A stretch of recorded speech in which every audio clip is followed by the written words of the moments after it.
Beyond the ruins outside Broken Wind Valley, morning mist still lingered in the air. Several scattered teams gathered beside broken stone pillars, munching rations to restore stamina as they stared at the enormous portal shimmering with pale blue light. It was the entrance to the Sea of Silent Oblivion.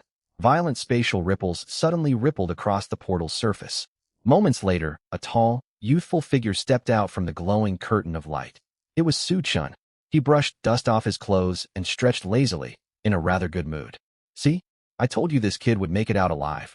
Not far away, a warrior clad in chainmail shouted at the top of his lungs, his tone dripping with mockery. "He's been inside for over an hour. I bet he didn't dare engage even the basic stone golems and just hid near the entrance the whole time." A lanky archer beside him snickered sourly. "Lucky he didn't get swatted to death by those stone golems with 60% damage reduction. This dungeon barely has entry restrictions. Every random nobody thinks they can waltz right in." A rookie with no guild backing trying to solo a level 15 hard mode dungeon? Pure idiocy. He probably caught sight of the monster's stats, got scared stiff, and hid inside for an hour to save face. What a pathetic sight. The group laughed openly. To them, a freelancer without decent gear who survived an hour in the Sea of Silent Oblivion could only have cowered by the portal, never drawing monster aggro once. Su Chun glanced at them. He did not even bother to slow his pace, merely adjusting the newly equipped necklace of hardy gargoyle around his collar. Beneath their jeering stares, Su Chun's figure gradually faded into the distance. Yet the instant Su Chun vanished, "Whoa, look over there." A shrill cry exploded across the ruins. The lanky archer gaped forward, his fingers trembling as if he had seen a ghost. Everyone followed his line of sight. In an instant, every person froze as though trapped by a binding spell. The towering, pale blue dungeon portal, more than 10 meters tall, which once stood in the center of the ruins, was gone. Where the portal had stood lay nothing but shattered rock fragments, with faint residual magical energy lingering in the air. Impossible. How can this be? The dungeon vanished? The portal sealed shut. That cannot happen. A portal only closes permanently if the dungeon core is destroyed, meaning the final boss has been slain. The warrior's eyes bulged, his voice cracking with shock. Does that mean someone cleared the Sea of Silent Oblivion? Silence swept over the ruins for a heartbeat. Then chaos erupted. It must be one of the major guilds. I remember the Berserk Guild's elite second team entered more than an hour ago. Right. Their leader is a level 15 hidden, class shield warrior. They must have claimed the first clear. Damn. Major guilds have all the resources. They can power through this mechanically tricky dungeon. All the first, clear rewards are theirs now. The crowd chattered, filled with envy and resentment. Just then, the air above the former portal site twisted violently. A dozen figures were abruptly hurled out of midair by a powerful repulsive force, crashing onto the gravel, strewn ground like dumplings tossed from a pot. "Hey, what hit me? Whoa, what's going on here?"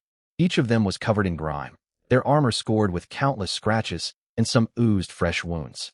A burly man at the front scrambled to his feet. He wore bronze, plated heavy armor, and gripped a massive tower shield. He roared furiously toward the sky. "Damn it! Which bastard stole our dungeon?" These people were none other than the Berserk Guild's elite squad. The shield warrior captain's eyes burned red as he glared at the onlookers, looking ready to fly into a rage. I led my men to slowly clear the outer elite monsters. We were so close to reaching the Pillar of Silent Repose. We hadn't even laid eyes on the boss yet. We were this close. Then we got a notification that the dungeon core had been destroyed. The dungeon forcibly shut down and kicked us all out. Who did this? Who is responsible? The captain's roar echoed above the ruins. A deathly hush descended across the area. The onlookers who had mocked Su Chun and praised the major guild's strength just moments before stood gaping, staring at the furious guild elite team. A cold gust swept through the ruins. The warrior who had jeered loudest shuddered abruptly. He stiffly turned his head toward the lanky archer beside him. The archer's face was paler than a corpse. They locked eyes, and both saw overwhelming disbelief and dread in each other's gaze. The Berserk Guild elite team had not cleared the dungeon. They had never even seen the final boss. So who destroyed the dungeon core? Only one person had stepped out of the portal here just minutes earlier. Gulp. The warrior swallowed hard. Could it be that lone rookie boy? All of them tensed. Just what kind of monster was this kid? After leaving the ruins, Su Chun let out a massive yawn. "I can't keep going. If I grind any longer, I might collapse out here, and that'll be the end of me." Su Chun muttered quietly. Potion could restore his mana, but not his mental strength. Non-stop intense combat, perpetual tension, and constant commands guiding the corrosive snake guards to hunt targets drained his soul. It felt as though he had pulled 3 all-nighters in a row and then forced himself into battle. A worn-out fan seemed to buzz endlessly inside his skull. Grinding was standard practice, but pushing himself to the point of collapse was not worth it. This was reality, not a game. There was no respawn after death. He abandoned the idea of continuing to hunt monsters and followed the main road toward Tianhe City. It was just past 8 in the morning, and Tianhe city gates were already bustling. Many partnered Awakened were preparing to head out to hunt monsters. Vendors shouted advertisements for potions, and voices calling for party members mingled together. 2 sentries clad in standard armor stood on either side of the gate. They lazily checked the badges of everyone entering and leaving. When Su Chun trudged up to the gate, the younger sentry with a scar across his face froze. He rubbed his eyes, unable to believe what he saw. "Hey, old Wong, look at that lad." The scarred sentry nudged the veteran beside him with his elbow. "Isn't that the young mage who left the city alone yesterday?" Old Wong followed his gaze, and his expression shifted. "It really is him. I'm surprised he survived out there." In this world, newly awakened level 1 newcomers who ventured into monster territories overnight without guild support or mentors rarely lived to see dawn. They had watched Su Chen leave alone yesterday and already written him off as dead. He must have hidden inside a tree hollow all night to stay alive, lucky guy. The scarred sentry curled his lip and casually cast Basic Scry, a skill city sentries mastered from constant daily inspections. Yet the next second, the scarred sentry's features locked up. His eyes widened until they nearly bulged from their sockets, his jaw dropping wide enough to fit an apple. "Oh, Old Wong, what? Did you see a ghost?" Old Wong turned around impatiently. He's. The scarred sentry pointed at Su Chun, his hand trembling. "Level 13. What?" Thinking he misheard, Old Wong quickly cast Scry as well. Name. Su Chun level 13 class. Venomage, holy hell. Old Wong swore aloud, nearly dropping his spear. Level 13. In this world, even gifted prodigies showered with top-tier family resources needed at least 2 days to rise from level 1 to level 10. After level 10, experience requirements doubled, and leveling slowed drastically. This ragged-looking youth had only been level 6 when he left the city at dusk yesterday. He had shot from level 6 to 13 in a single night. He might as well be riding a rocket to gain levels. He's breaking all logic. If I didn't see it with my own eyes, I'd swear he was cheating. The scarred sentry screamed inwardly. If not for the Sentry Corps' strict discipline, he would have sprinted over to grab Su Chen's arm and begged to learn his secret. Su Chen noticed the 2 sentries staring at him as if he were a monster. He knew exactly what shocked them, but exhaustion weighed heavy on his eyelids. He had no desire to show off or relish their stunned stares. "Can I enter now?" He inwardly sighed, ignoring their petrified expressions, and trudged through the city gate while yawning widely. Instead of heading straight home, he made his way to the Adventurers Guild Trading Hall. Su Chen walked to an empty self-service consignment terminal and tapped the screen with practiced ease. Clatter. He dumped all the loot collected in Broken Wind Valley from his backpack onto the terminal interface. Stout black iron greatsword, black iron tier crude stone dagger, black iron tier silent oblivion shadow armor, silver tier silent oblivion crystal times 383 damage, bone club times 126 data raced across the screen as the system automatically evaluated each item. Su Chen priced the 2 black iron tier equipment pieces slightly below market average to secure a quick sale, but he studied market trends carefully for the silver tier leather armor. Plus 30 agility, plus 10% movement speed. These stats are perfect for assassins and archers in the early game. Rich heirs from major guilds will fight over this. Without hesitation, he set it for auction. He fixed the starting bid at 100,000 gold coins and activated a 24-hour auction timer. Major guilds bought low-tier materials in bulk, so Su Chen instantly sold those materials directly to guild buyers, earning over 7,000 gold coins. Rare materials dropped by Moffat lacked comparable market listings, so he set steep prices and waited for merchants to reach out. Once all operations were complete, he pulled out his guild card and stepped out of the building. Morning sunlight stung his eyes. Su Chen hailed a Magus-powered taxi and gave his residential address. Upon arriving home, his head barely touched the pillow before his breathing turned slow and steady. The cheap mobile phone on the nightstand vibrated relentlessly, shaking the water glass resting beside it. Su Chen rolled over, grabbed a pillow to cover his ears, hoping to fall back asleep.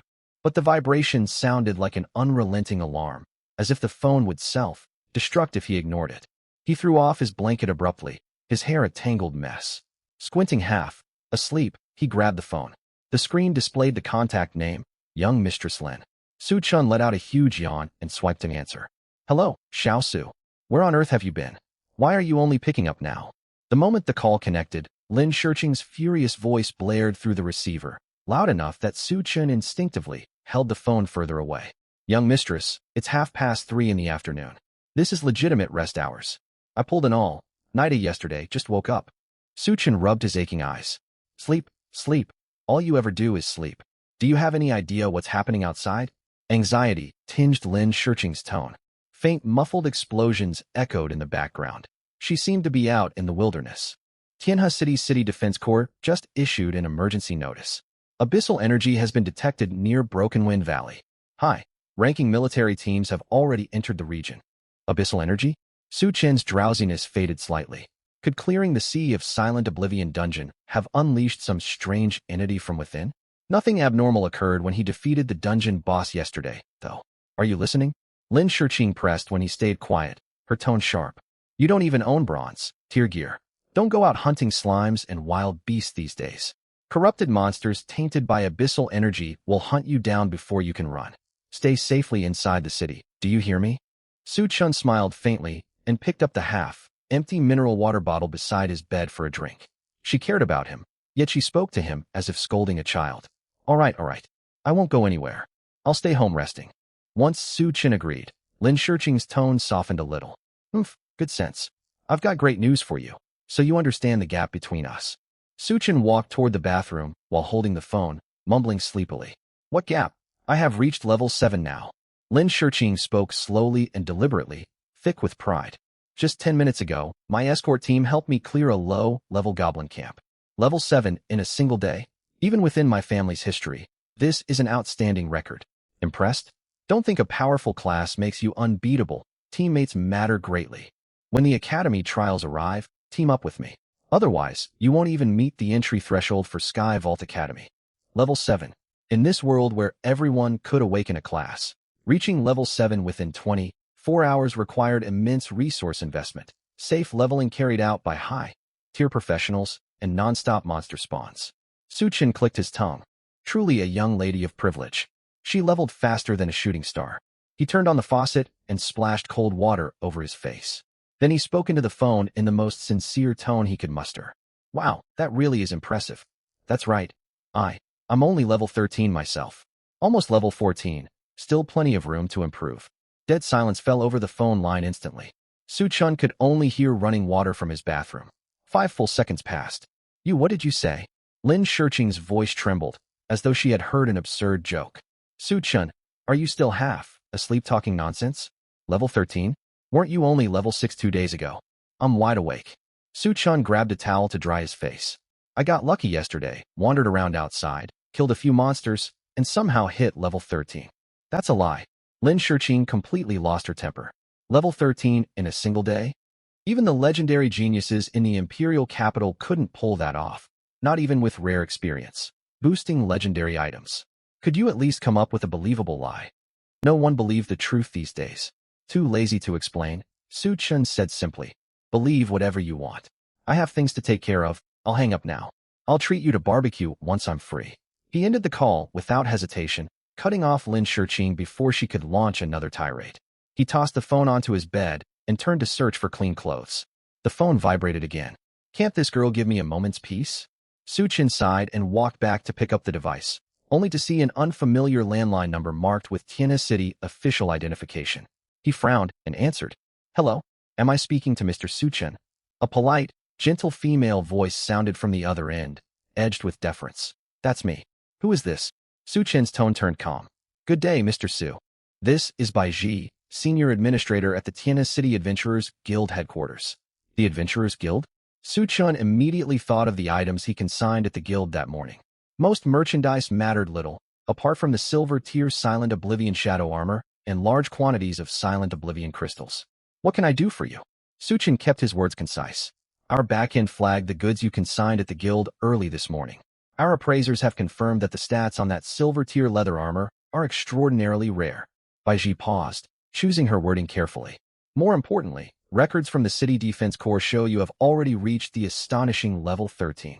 Their intelligence network worked fast. It made sense. A level 13 newcomer suddenly putting up equipment dropped from a level 15 high difficulty dungeon would attract attention. So what do you want? Su Chen leaned against the wardrobe casually. Our guild master is very interested in meeting you. Baiji's voice grew even more respectful. The guild is willing to purchase the leather armor and all your rare materials at a price higher than market value. Our manager hopes to discuss details face to face. Would you be available to visit guild headquarters this afternoon, Mr. Su? Buy out his equipment? Su Chen stroked his chin thoughtfully. He was badly in need of funds right now.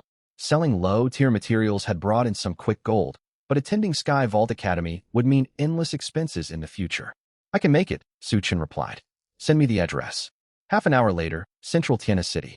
The Tianhe City Adventurers Guild headquarters was an imposing fortress built from dark, unknown ore. 2 rows of fully armed guards stood at the entrance, all above level 40. A uniformed female guide escorted Su Chen through the luxuriously decorated main hall and straight to the top floor. Mr. Su, the guild master is waiting inside. The female guide halted before a thick mahogany door and bowed respectfully. Su Chen pushed the door open and stepped inside. The office was enormous, carpeted with soft magical beast hide. Several glowing pieces of equipment hung on the walls as decorations. Behind a broad desk sat a slightly plump middle-aged man wearing elegant silk robes, smiling warmly like an amiable neighbor. As soon as Su Chen entered, he instinctively scanned the man. Name, Zhangze level, 45 class, Mage 2nd Ascension. A 2nd Ascension expert at level 45, a powerful figure even across all of Tianhe City. Little brother Su Chen, I've heard a great deal about you. Zhangze stood and smiled, gesturing toward the leather sofa opposite his desk. Please sit, make yourself at home. I am Zhangze, branch master of the Tianhe City Adventurers Guild. Su Chen showed no trace of nervousness. He settled comfortably on the sofa and picked up a teacup from the table to take a sip. President Zhang, there's no need for formalities. Just say what you came here for. I'm not one to beat around the bush. Zhangze's smile widened. He pulled a black card trimmed with gold from his drawer and slid it across the desk towards Su Chen. Young man, you speak plainly. Here's the thing. The goods you consigned to our trading firm this morning are valued at over 500,000 gold coins in total. All funds have been deposited onto this card. 500,000. The silver tier equipment you put up for consignment will go to auction soon, with an estimated bid above 300,000. As for those rare materials of yours, is there an issue with the pricing? Su Chen blinked innocently. I thought the prices I set were quite reasonable. The corners of Zhang Ze's mouth twitched. Based on standard market rates, each of those materials sells for roughly 500. At 1 million apiece, you won't find any buyers. Oh, Zhang Ze. He was left speechless. After taking a sip of tea, he continued. Besides, per our chamber's regulations, a transaction volume of this magnitude qualifies you for Tier 1 VIP status with our professionals chamber. Tier 1 VIP. Su Chen raised an eyebrow, picking up the black card to examine it. What benefits come with it? Zhang Ze smiled, a hint of pride creeping into his tone. This is no ordinary membership card. Holders enjoy a 20% discount on all purchases across chamber-affiliated shops, as well as reduced auction commission fees. More importantly, you gain priority access to rare materials and items not circulated on the open market. Under certain circumstances, the chamber can also supply intelligence and offer limited protection. The privileges were undeniably tempting. For someone who needed massive resources to boost their stats, the discount and exclusive purchasing channels would save a great deal of trouble. Still, Su Chen twisted the card between his fingers and made no move to accept it. He lifted his gaze to meet Zhang Ze's eyes. President Zhang, processing a Tier 1 VIP application is work for any lobby manager. There's no need for a branch president at level 45 to handle this personally. Zhang Ze's smile froze. He hadn't expected this 18-year-old youth to possess such sharp intuition. What's more, facing a level 45 high-tier professional, Su Chen showed not the slightest trace of awe or unease. There was something in that gaze far removed from a newly awakened high school student, more akin to a seasoned veteran who had navigated hardships for over a decade. Zhang Ze dropped his casual demeanor, leaning forward slightly with his hands folded atop the desk. Since you're so straightforward, young man, I'll cut to the chase. Zhang Ze narrowed his eyes. Were you the one who cleared the hidden sea of Annihilation Stone's secret realm deep within Broken Wind Valley yesterday evening? Su Chen's heart skipped a beat. Here it comes. The professional's chamber truly had far-reaching connections. He had only cleared a low-tier secret realm, yet they had tracked him down. Though his mind raced with silent complaints, Su Chen's expression remained calm, and he even feigned genuine confusion. Sea of Annihilation Stone?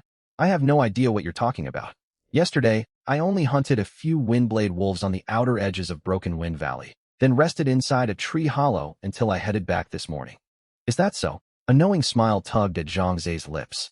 Yet the Annihilation Stone crystals and Annihilation Darkwing armor you consigned today are confirmed drops from that exact secret realm.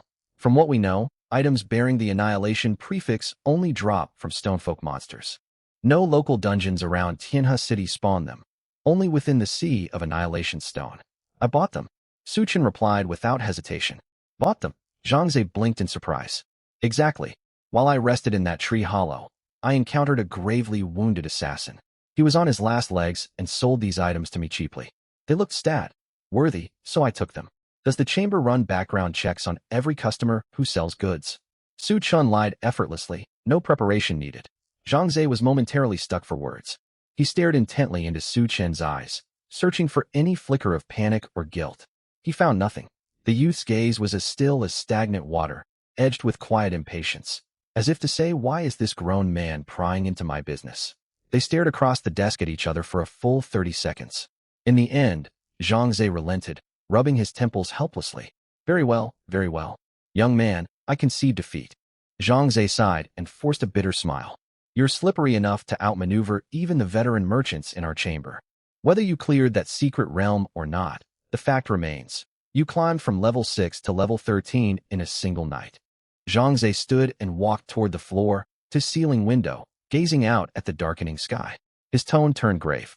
The reason I sought you out is that disaster looms over Tianhe City. An abyss dungeon? Su Chen tossed out the line casually. Zhang Zhe spun around abruptly, astonishment flashing across his face. You've heard about it? Word just reached me. Su Chen shrugged. Zhang Zhe drew a deep breath, his features solemn. Since you already know, I'll speak plainly.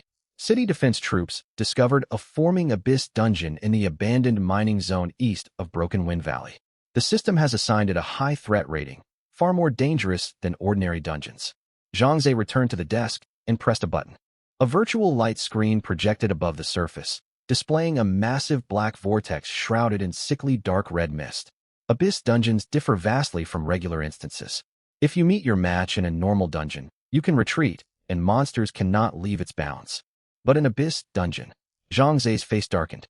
It acts as a gateway connecting to the abyss plane. If the core is not destroyed and the dungeon cleared before the portal fully stabilizes, endless hordes of abyss monsters will pour forth, culminating in a monster siege on the city. Tianhe City is only a mid-sized settlement. Should an abyss siege break out, the consequences would be catastrophic. No one can predict how many of its millions of civilians will survive. Zhang Zhe locked eyes firmly with Su Chen and laid out his true purpose. The military has deployed high-level squads to establish a blockade. However, this abyss dungeon enforces a level cap. Only those below level 20 may enter. Our chamber intends to coordinate fully with the military to launch an assault and destroy its core. Student Su Chen, I formally invite you to join our dungeon assault team. We will mount an official expedition into this abyss dungeon to save millions of Tianhe City's residents. Zhang Zhe wore an extremely serious expression, and every word carried weight.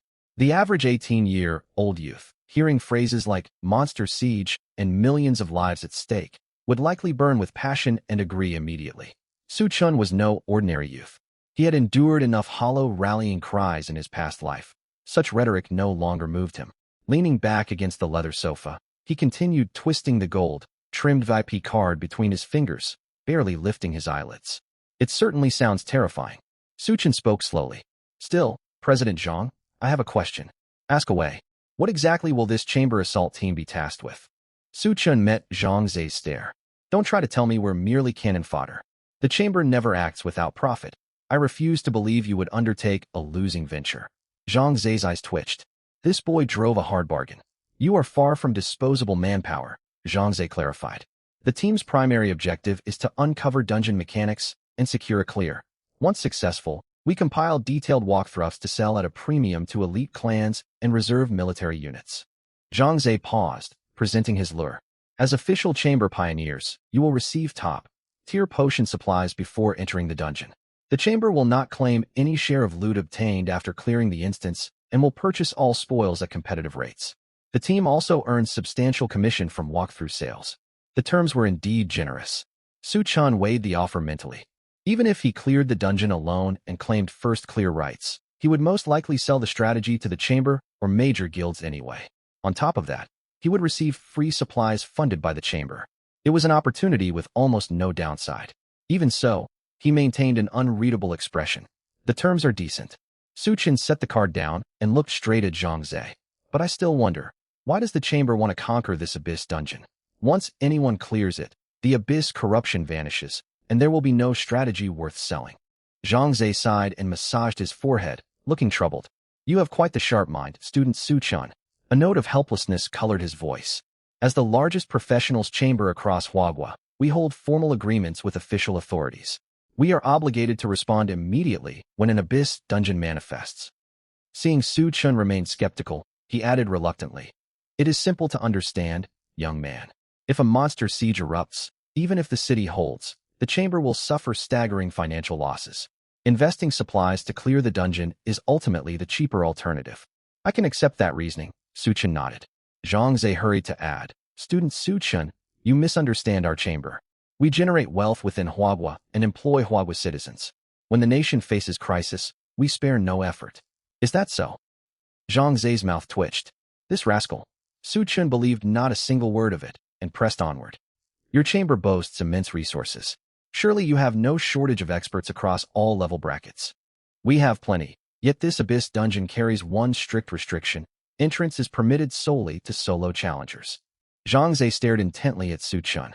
Tianhe City has numerous talents under level 20. But after analyzing data, the chamber has concluded you are the only person capable of surviving this abyss dungeon. Su-chan understood everything now. No wonder this crafty elder treated him with such courtesy. High-tier professionals could not enter the level-capped abyss instance, and ordinary low-level professionals would die instantly upon stepping inside.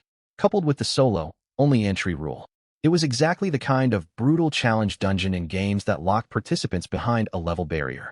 Apart from someone like him, overpowered thanks to his advantages, every regular challenger would meet their end. I see, Su-chan nodded in understanding. Then he held up one finger and tapped the tabletop. I decline. Zhang Zhe froze. Pardon me, I said I decline. Su-chan stated matter-of-factly. President Zhang, this is an abyss dungeon. One wrong move means death. I only awakened 3 days ago. I still have my whole life ahead of me. Why risk my life? Besides, the city defense troops exist to handle threats. When disaster strikes, those higher standing bear responsibility. What place does a mere level 13 mage have rushing into danger? Zhang Zhe flushed with anger. He slammed his palm against the desk and stood up. Su-chan, millions of Tianhe City residents' lives hang in the balance. If the abyss portal stabilizes, powerful abyss monsters will surge forth, and even the city defense troops cannot hold them back. Every professional bears this responsibility. Hold on. Su-chan waved a hand and picked at his ear. Spare me the moral grandstanding. It won't work on me. Zhang Chun was left without a retort. He studied the youth before him, clear-eyed, even faintly mocking. He realized the tactics that swayed ordinary passionate newcomers would never work on Su-chan. This was a teenager in appearance only, a slippery, shrewd fox beneath the surface. Zhang Zhe quickly regained his composure, discarding his furious expression and settling back into his chair. He sipped his tea unhurriedly. Name your conditions. Su-chan smiled. Remarkable speed, shifting moods, worthy of a branch president. Simple enough. Su-chan settled back onto the sofa. First, I'm naturally cautious. Before entering the dungeon, provide an epic, tier or higher life saving item for me to keep permanently, no returns. You must be joking. Do you grasp how valuable epic tier equipment is? A single epic defensive relic would fetch an astronomical price within Tianhe City. Zhang Zhe rejected the demand outright. Then a gold tier item. I've already made a major compromise. My request is hardly unreasonable. Su-chan grinned. Zhang Zhe gritted his teeth. Very well. I agree. Second. Su-chan raised a second finger. I require skill stones to learn new abilities. When I reach level 20, the chamber will supply whatever skill stone I need to unlock my next skill. Zhang Zhe looked confused. Only a skill stone. That's correct. Su-chan nodded earnestly. Done. Zhang Ze agreed readily. A single skill stone was hardly a costly expense. Third, Su Chen smiled warmly at Zhang Ze. Will you never stop? Zhang Ze nearly flipped the desk over. Patience. Third, I demand 80% of all earnings generated from published dungeon strategies and subsequent revenue shares. You. Zhang Ze pointed at Su Chen, his hand trembling. 80%? If that stood, the chamber would effectively be working for him. 70%. That is my absolute limit. 40% maximum. If you continue haggling, we can abandon this arrangement entirely. Zhang Ze roared. Deal. Su Chen slapped his thigh, agreeing instantly. Zhang Ze stared at Su Chen's triumphant grin, overcome by the urge to cough up blood. It dawned on him that the boy had never truly expected 80%. He had merely probed to discover Zhang Ze's breaking point. Silence descended over the office, broken only by Zhang Ze's heavy breathing. Su Chen straightened his clothes and stood. The playful glint vanished from his features, replaced by a solemn, earnest demeanor. He stepped forward, firmly shaking Zhang Ze's hand, his tone resolute and impassioned. President Zhang, rest assured. The emergence of this abyss dungeon threatens millions of citizens of Tiana City. As a citizen of the Great Hua Empire and a proud professional, I, Su Chen, cannot turn away from this duty. Righteous light seemed to shine within Su Chen's eyes. Zhang Ze stared blankly at his grasped hand, then at Su Chen's noble, looking face. You hypocrite! Where was that devotion to the citizens while you negotiated your rewards? Now that you've secured every benefit you wanted, you put on this inspiring performance. This crafty fox reaps all rewards and pretends to be virtuous. Shameless. Zhang Ze seethed inwardly, feeling his decades of experience navigating trade negotiations utterly outmatched by this youth. He pulled his hand free forcefully and forced a smile uglier than tears. Very well, very well. Your integrity honors us all, young Su Chen. The gold-tier defensive item will be prepared immediately. When you reach level 20, you may collect your skill stone from the chamber at any time. Excellent. Su Chen could no longer contain himself, grinning widely. Zhang Ze took a deep breath and made a phone call. Minutes later, a woman in neat formal business attire stepped into the room. It was Bai Ji, who had previously contacted Su Chen. She smiled toward Su Chen and laid 3 items out on the desk. President Zhang, I have brought the items you requested. Good. Zhang Ze turned to Su Chen. We could only source 3 gold-tier defensive pieces on such short notice. Choose one. Su Chen began examining the 3 items. Shadow Dancer Ring. Level 10 gold, tier equipment. Spirit plus 100, agility plus 20. Passive effect, Phantom Substitute. Creates an identical replica of yourself at your position that lasts 30 seconds. It taunts all enemies, forcing them to target the Phantom. Cooldown, 600 seconds. Mirror Bracelet. Level 10 gold, tier equipment. Spirit plus 80, stamina plus 40. Passive effect, Reflection Aura. Upon activation, all damage you receive over the following 1.5 seconds rebounds to your attacker as magic damage. Maximum reflected damage capped at 50,000 points. This rebound damage does not count as your attack and cannot trigger any of your equipment effects. Cooldown, 1 hour. Cloak of Immunity. Level 10 gold, tier equipment. Spirit plus 120. Passive effect, Crowd Control Immunity. When activated, you are unaffected by all debuffs for 2 seconds, including stuns, freezing, silence, fear, and transformation. Damage taken still applies. Cooldown, 30 minutes. Su Chen's eyes lit up. The Professionals' Chamber truly lived up to its reputation as Hua's foremost trading organization. In mere minutes, they had acquired 3 level 10 defensive pieces. He silently reminded himself not to grow complacent. Countless extraordinary talents existed in this world. A single branch president wielded such resources. One could only imagine the legendary Gear noble clans from the imperial capital possessed upon their first-class advancement. Pushing those thoughts aside, Su Chen analyzed the 3 pieces. All served defensive purposes, yet each protected the wearer in distinct ways. The Shadow Dancer Ring summoned a decoy with built-in taunt, combining survival utility with crowd control.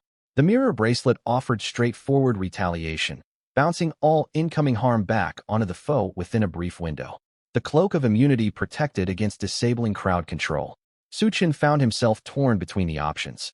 Can I take all of them? He turned toward Zhang Ze, about to speak, when Zhang Ze let out a cold laugh.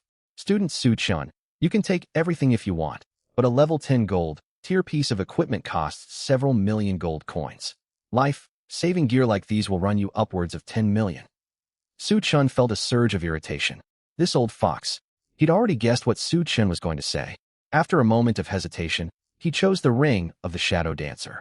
The robe of immunity was ruled out first. It blocked crowd control, not damage. If an attack hit, he would still die all the same. It lacked the life-saving capabilities of the other two items.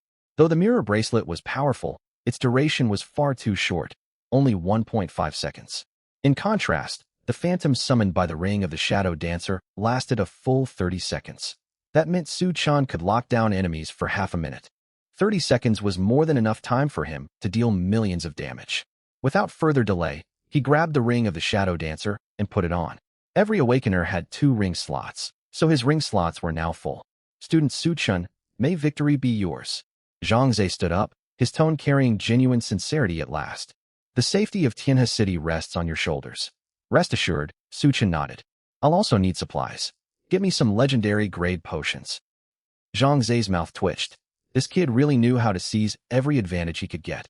Gold tier potions are the highest I can offer. Higher, grade ones would be wasted on you.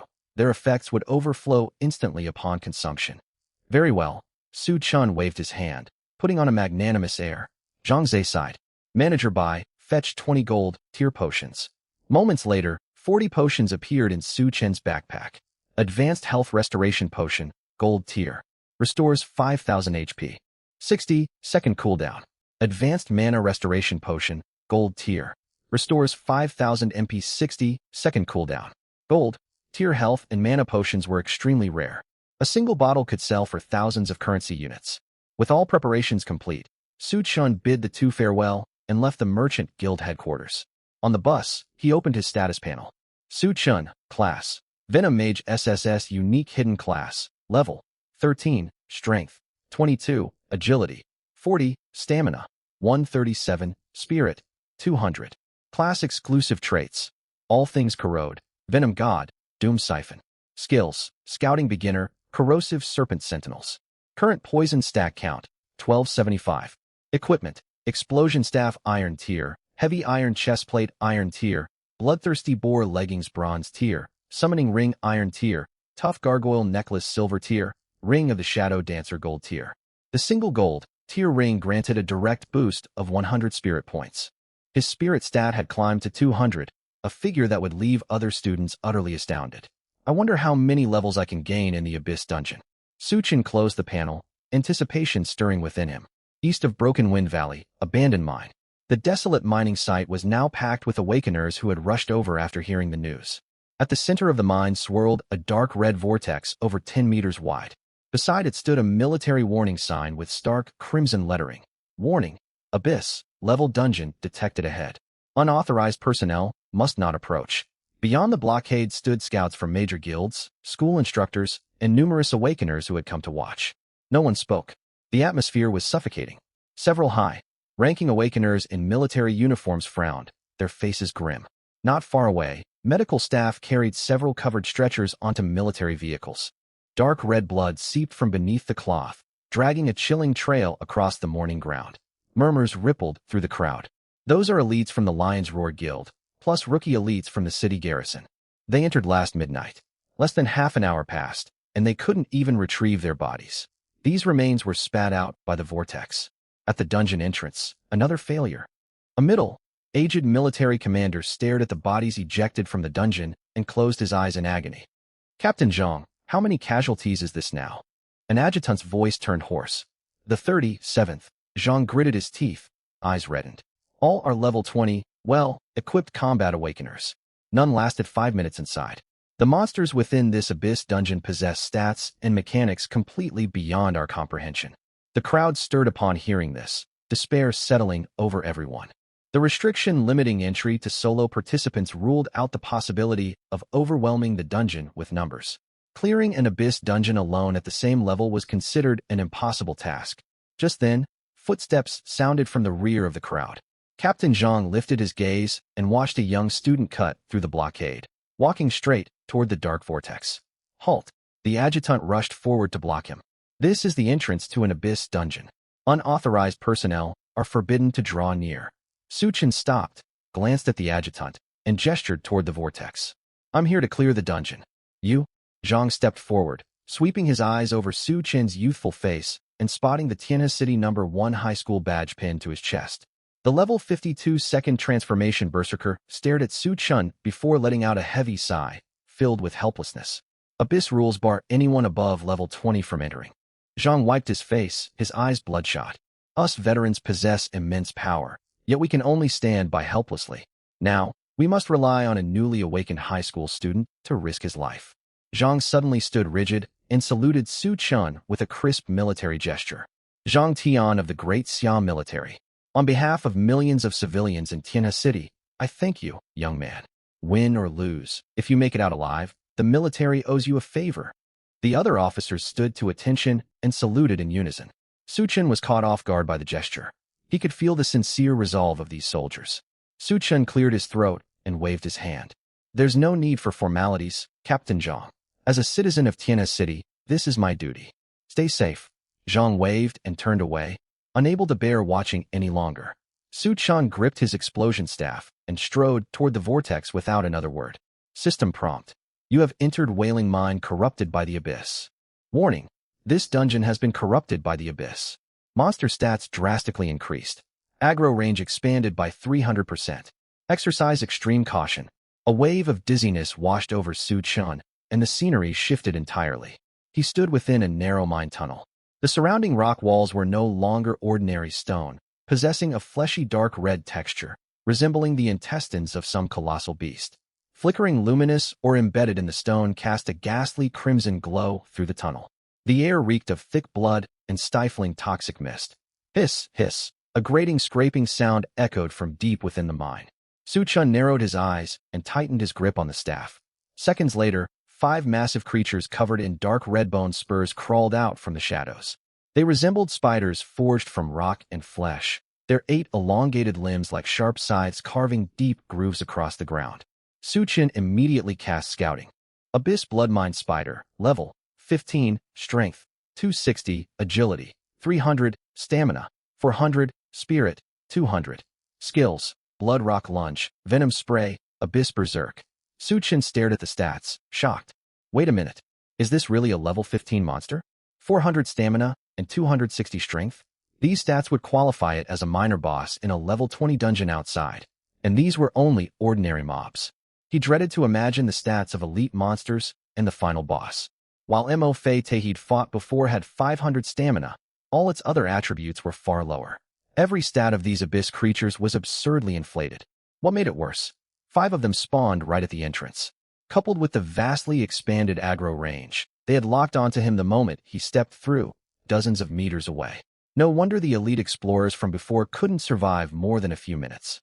A regular level 20 Awakener would be torn apart the instant they stepped inside. Despite his internal complaints, Su Chun acted without hesitation. No matter how high the monster's stats grew, they were nothing but high health targets before his unresistible true damage. Hiss! The lead Abyss Bloodmine Spider let out a shrill screech. Its 8 scythe, like legs pushed off the ground, launching its bulky body forward as a dark red blur straight for Su Chun's face. Its speed was staggering, carrying overwhelming pressure. Time to work. Su Chun stood completely still and tapped his staff gently. Skill activated. Corrosive Serpent Sentinels. Boom. The ground in front of Su Chun split open, and 10 thick dark green serpent sentinels burst forth. The narrow mine passage offered little room to maneuver. The clustered serpent sentinels formed an impenetrable barrier, shielding Su Chun firmly behind them. The spider lunging mid-air had no time to react and crashed headfirst into the wall of serpents. Bang! System prompt. Trait triggered. All things corrode. Target inflicted with 1275 stacks of venom. 255,000. A terrifying dark purple damage value floated above the Abyss Bloodmine Spider's head. The monster with 400 stamina didn't even have time to scream. Its massive body dissolved into a pool of foul, smelling sludge that splattered onto the ground. Instant kill. System prompt. You have slain an Abyss Bloodmine Spider Abyss corrupted by level advantage. Earned 3000 EXP includes Abyss difficulty bonus and level gap bonus. System prompt. Trait triggered, Doom Siphon. Maximum poison stack limit, +1. 3000 EXP per kill. Su Chun's eyes lit up. Ordinary level 10 mobs outside granted a mere 100 EXP apiece. The EXP yield inside this Abyss dungeon was ridiculously high. Chain aggro, huh? Perfect. He'd grown tired of pulling monsters one by one. Hiss! The 4 remaining Abyss Bloodmine spiders watched their companion die instantly. Instead of retreating, the Abyss aura ignited their berserk instincts. Their eyes blazed crimson, and they opened their fanged maws, unleashing 4 streams of foul green venom. Venom spray. Whoa, that's vicious. These spiders fight with poison too. Suchin raised an eyebrow. The spider's venom dealt considerable damage. The serpent sentinels lost over a third of their health every second. 4 sentinels collapsed within moments. However, the 6 surviving corrosive serpent sentinels twisted toward the 4 remaining spiders. Puffed, puffed, puffed, puffed. Dense streams of venom poured forth like a storm. 255,200. 255,400. 255,600. 255,800. For massive true damage numbers popped up one after another. The 4 Abyss monsters melted away in an instant. System prompt. You have slain an Abyss Bloodmine Spider Abyss corrupted by level advantage. Earn 3,000 EXP. System prompt. Trait triggered, Doom Siphon. Maximum poison stack limit, +1. System prompt. You have slain a flood of system notifications buzzed in Suchin's ears. His EXP bar surged forward visibly. Coins and faintly glowing materials dropped onto the ground. Suchin walked forward and collected all loot into his backpack with practiced ease. Obtained. Abyss Spider Egg ×5 Abyss. Corrupted crafting material, 100% drop rate? Incredible. Suchin picked up the 5 materials. Items tainted by Abyss corruption would undoubtedly command an astronomical price. He glanced down the shadowy mine tunnel and curved his lips into a grin. For any ordinary awakener below level 20, this entrance ambush of 5 elite monsters would mean certain death. For him, this place was paradise. Suchin gripped his staff and strode deeper into the mine. Don't hide. Come out, all of you. Meanwhile, beyond the blockade, the dark abyss vortex swirled slowly in midair. Its oppressive aura caused nearby trees to wither and turn gray. Captain Zhang Tian stared rigidly at the vortex, his hands clenched tightly. 5 minutes had passed since Suchin entered. Due to the unique properties of the Abyss dungeon, the military's life sign monitoring equipment failed to function near the vortex. No one could tell whether the newly awakened high school student was alive or dead within. Captain, don't keep staring, the adjutant sighed. He's only a level 13 student. This is an Abyss dungeon after all. At that moment, the surface of the dark vortex rippled violently. Alert! Zhang Tian yanked his blade from its sheath and roared. Military personnel readied their firearms. Mages began chanting spells, and every person's nerves stretched taut. Bang! A blood-soaked figure was hurled violently out of the vortex and crashed onto the mud, rolling several meters before stopping. That's old Lu. The adjutant recognized him instantly and rushed forward. He was one of the elite assassins who had ventured inside earlier. He had barely escaped using the assassin-exclusive survival skill Shadow Vanish. Old Lu, what's happening inside? Zhang Tian sprinted over, looking at the badly wounded man whose left arm had been torn off. Old Lu coughed up mouthfuls of black blood, his eyes wide with overwhelming terror. He grabbed Zhang Tian's uniform collar tightly, his voice rasping like rusted metal. It's not an ordinary abyss. Send word. Alert headquarters immediately. There are demons inside. Silence crashed over the crowd. Zhang Tian's pupils shrank sharply, cold sweat soaking his uniform. Demons. Demons were humanity's greatest enemy. They occupied vast territories in the northern reaches of Blue Star, locked in constant brutal warfare with humankind that left countless casualties. It was rumored they possessed their own class advancement system and hunted human awakeners relentlessly. We're doomed.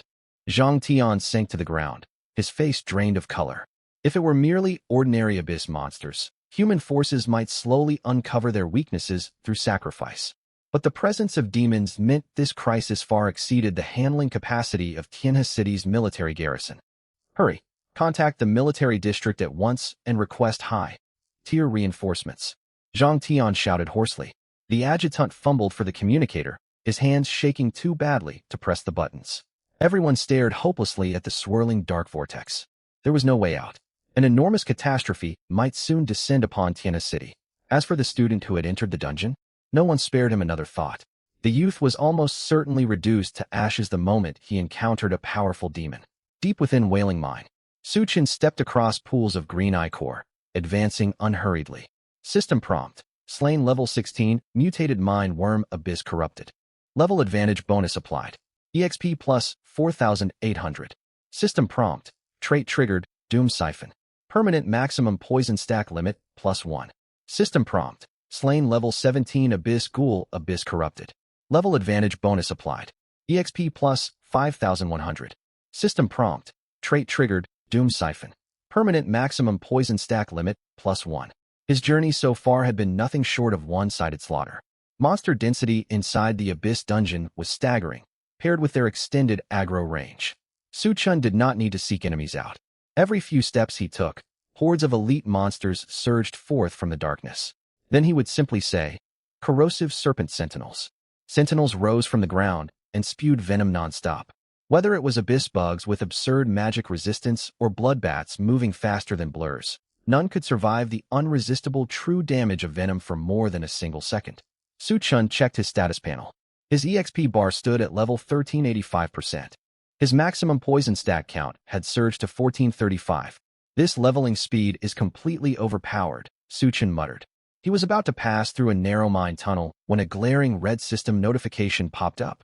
Warning, you have entered the core zone of the Abyss. Warning, corrupted by Abyss demonic aura.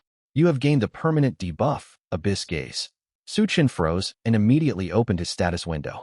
Status, Abyss Gaze cannot be dispelled. Effect, while within the core Abyss zone, your physical attack and magic attack decrease by 5% every minute, falling to a minimum of 10% of your base values.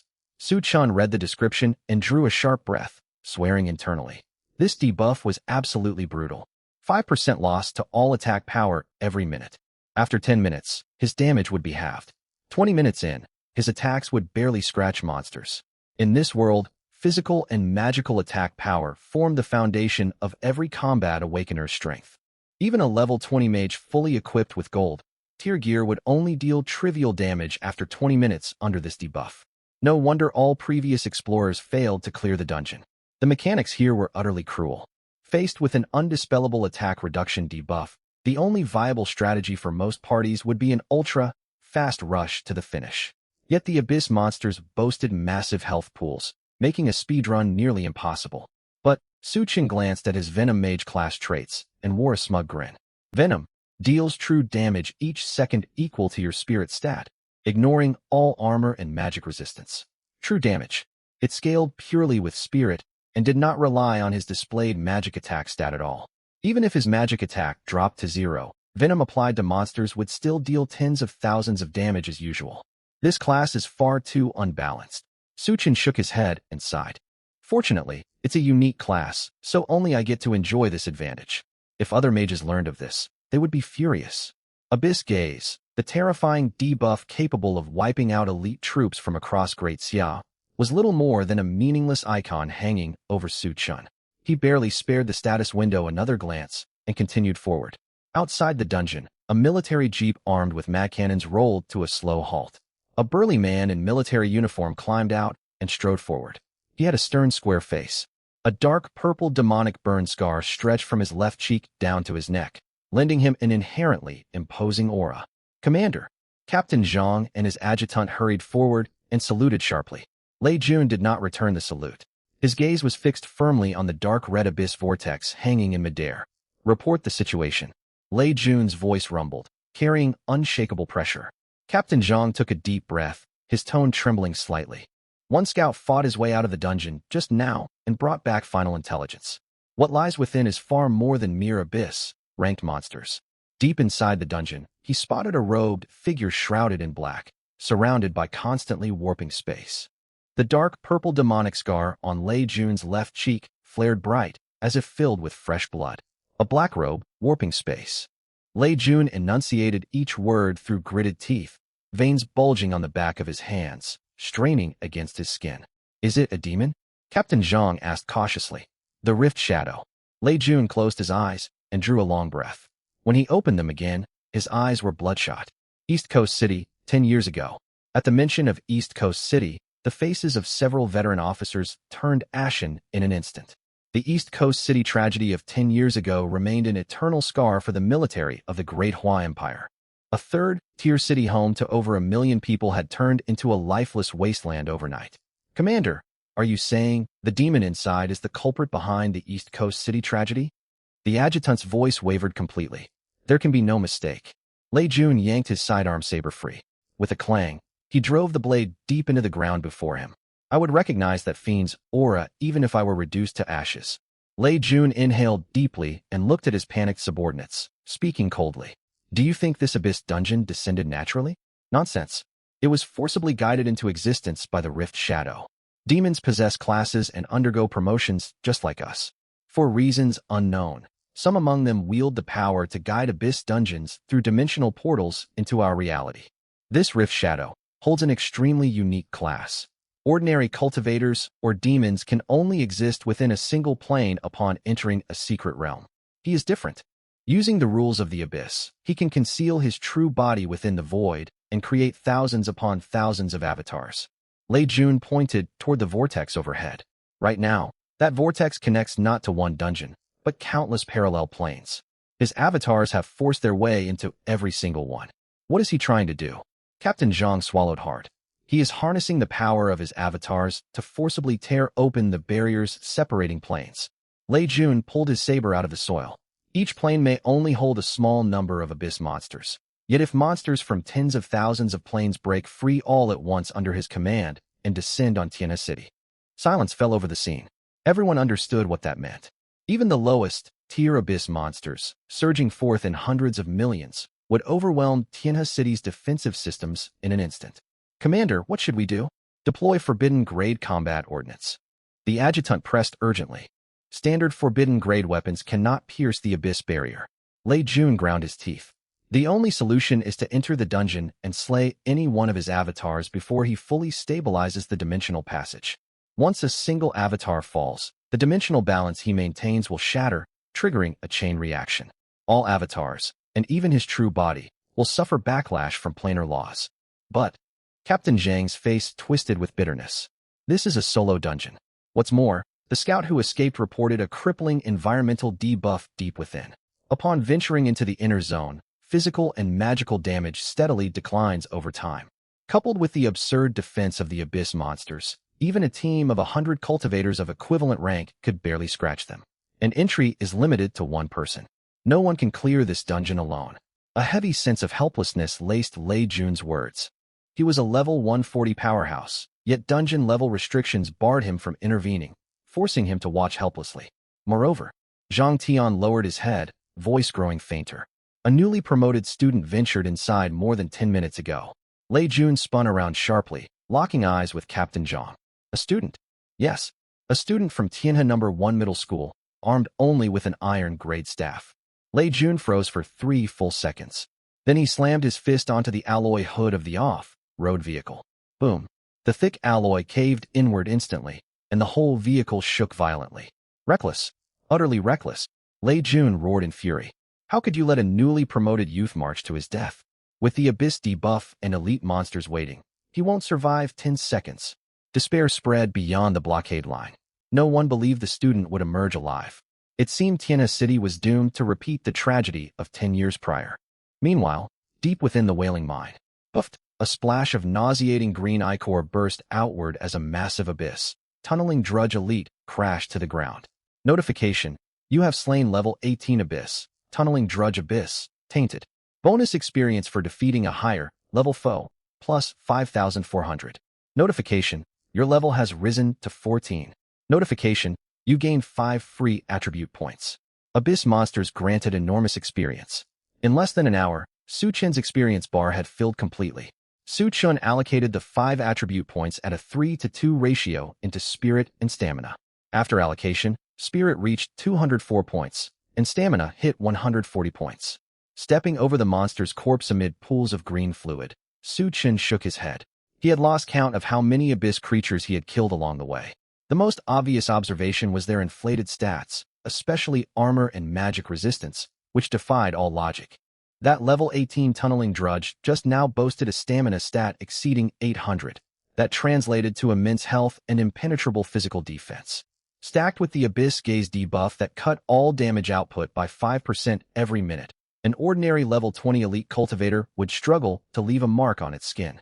This Abyss dungeon was ridiculous, stacked with bloated foes.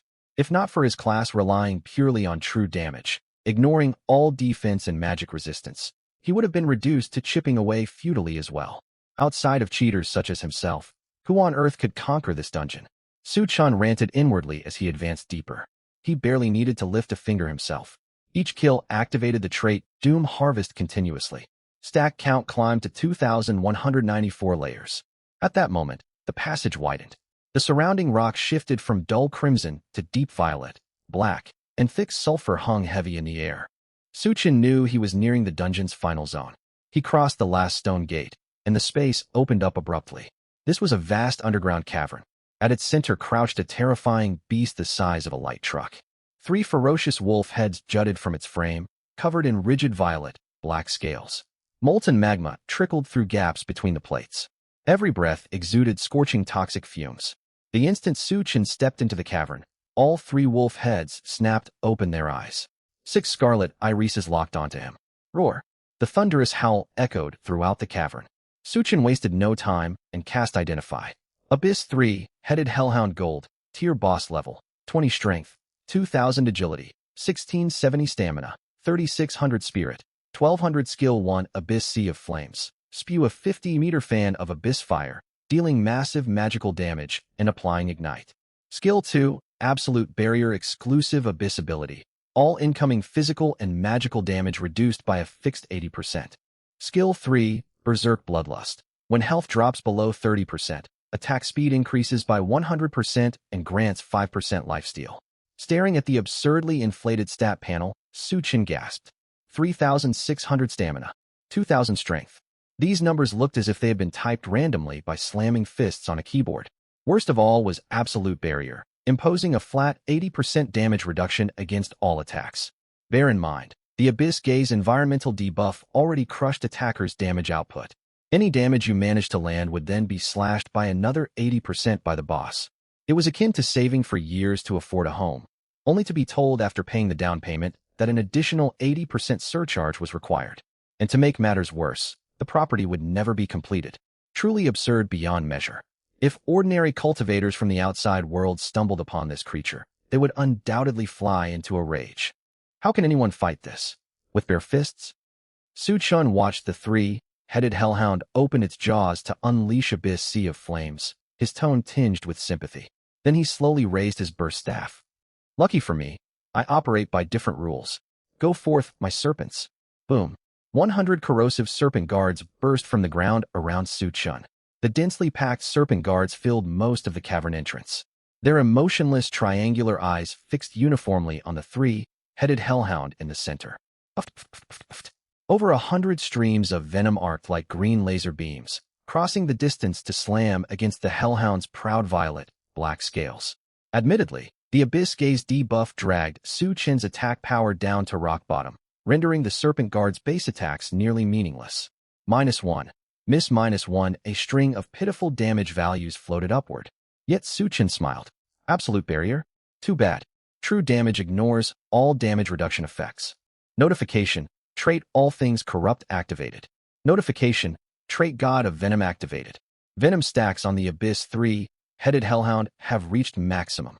The hellhound's fire barely ignited in its throat when its body stiffened abruptly. Ghastly green venom spread across its scales, turning even the sparks it exhaled an eerie shade of green. Immediately, a terrifying damage value popped above all 3 heads simultaneously. 447,576. 1 second. The hellhound's health bar dropped by a sizable chunk. That beast must hold at least 5 million health. Su Chen narrowed his eyes. He thought the gargoyle from before was tough, yet this foe outmatched it. Every point of stamina translated to over 1,000 health points. Roar. Still, over 400,000 damage far exceeded the hellhound's expectations. Stung by the pain, its 6 eyes blazed crimson. It swung its colossal claws into the ranks of serpent guards. -14,752. -13,695. -28,204. Critical hit. Crack. More than 10 serpent guards shattered, dissolving into faint motes of light. Su Chen's eyes narrowed. Immense attack power. If those blows landed on him, he would suffer severe harm. But then, 447,576. The second tick of venom damage arrived. Roar. The 3-headed hellhound staggered and let out another furious roar. Its scarlet gaze cut through the mass of serpent guards and charged straight for Su Chun. Su Chun raised an eyebrow. This hound was surprisingly intelligent. It adapted far faster than he anticipated. However, he smiled faintly and activated the hardened gargoyle necklace resting against his chest. Instantly, his skin turned pale gray, matching weathered stone. He stood motionless like a carved statue. The Hellhound strike arrived a heartbeat later. Its mountain-sized paw crashed hard into Su Chen's body. -2. -4. Critical hit, only tiny damage numbers surfaced. With Su Chen's current stamina combined with 99% damage reduction, even the Hellhound with 2,000 strength could only inflict negligible harm. After several swipes, the Hellhound froze. Human-like confusion swam within its 6 eyes. What could it do? The boy turned to stone and could not be harmed. The serpent guards were fragile as paper, yet its health kept draining non-stop. -447,576. -447,576. The Hellhound grew utterly confused. Su Chen's venom showed no mercy. Tick after tick, massive damage continued to pile up. In the blink of an eye, the Hellhound lost more than half its health. Roar! It howled and entered its berserk state, charging headlong into the serpent guard horde. Crack! Crack! Serpent guards shattered one after another. -447,576. Su Chen remained standing in stone form, inwardly grinning. Its rampage only wasted time. As if enraged by Su Chen's calm disregard, the Hellhound flew into unbridled fury. Roar! A terrifying crimson glow welled in all 3 heads. The temperature within the cavern spiked sharply. The next instant, boom! A wall of towering flame erupted in a fan from its 3 maws, filling the 50 meters of space directly before it. All 100 serpent guards were incinerated completely. Su Chun felt a jolt of alarm. Few area of effect skills possessed such overwhelming power, surpassing standard mage flame attacks. Still, he stayed calm. Your rampage is nearly over. 10 seconds passed. The 3-headed Hellhound halted. It had tried every method to purge the venom coating its body, rolling on the ground, slamming against cavern walls. It even retreated 100 meters away from Su Chun just moments prior. The venom lingered still. It panted, staring at Su Chun with clear resentment. Its expression seemed to say, "How can this person be so relentless?" Oh! With a cry of helpless rage, the 3-headed Hellhound crashed heavily to the ground and fell motionless. There was no suspense. The Abyss, tainted gold, tier boss with 3,600 stamina perished, overcome by unending frustration. Notification: first kill achieved. Abyss 3-headed Hellhound gold, tier boss slain. Notification: bonus experience for defeating a higher level foe, +1150000. Notification: your level has risen to 15. Notification: you gain 5 free attribute points. Notification: your petrification effect has expired. Slaying a gold tier boss yielded massive experience, amplified further by its abyss corruption. A stream of golden light washed over Su Chun. His experience bar reached 82% of level 15, nearly pushing him to level 16. Seconds afterward, the petrification granted by the gargoyle necklace faded, and his skin returned to normal. Su Chun stretched his arms and distributed the newly earned attribute points following the same 3-to-2 ratio. Spirit climbed to 208 points. Stamina reached 143 points. Truly, I fight using unconventional tactics. He stared at the Hellhound's mountainous corpse and wore a broad grin. He could barely contain his amusement. He sheathed his staff and wandered slowly toward the place the boss had fallen. This Abyss, tainted gold tier boss had been worn down and defeated by his persistent poison tactics. What loot will drop? Anticipation stirred within Su Chun. A gold tier Abyss boss was guaranteed to drop valuable rewards. Sure enough, beside the pool of green fluid left by the corpse lay several items shining brilliantly. The golden radiance dazzled his eyes. Loot secured. Su Chun lit up, forgetting all earlier complaints instantly. He rubbed his hands together and moved to collect the spoils. Notification: obtained Abyss 3-headed Hound gauntlets gold tier. Notification: obtained ×8 Abyss gaze crystal gold tier. Notification: obtained 3-headed Hellhound skull gold tier. Notification: obtained ×8 Abyss giant bone rare material. Notification: obtained 51306 gold coins. Whoa! Su Chun swore quietly. This haul was unbelievably profitable. He gained over 50,000 gold coins alone. On top of that, 3 separate gold tier pieces of equipment dropped. Drop rates in this world were notoriously low, It was common for bosses to drop nothing at all. The gargoyle boss from the earlier difficult secret realm had only dropped 2 pieces of gear. Could Abyss dungeons carry higher drop rates? Suchin wondered inwardly. High school textbooks contained no information regarding Abyss dungeons. He shook the thought aside temporarily and examined his newly acquired loot. Abyss 3, Headed Hound Gauntlets Gold, Tier, Gold requirements. Level 15 Spirit plus 240 Stamina. 20 Affix 1. Spirit increased by an additional 10%. Affix 2. Unlocks upon accumulating 0 halves Abyss corruption stacks. Affix 3. Unlocks upon accumulating 0/4 Abyss corruption stacks. This is set equipment?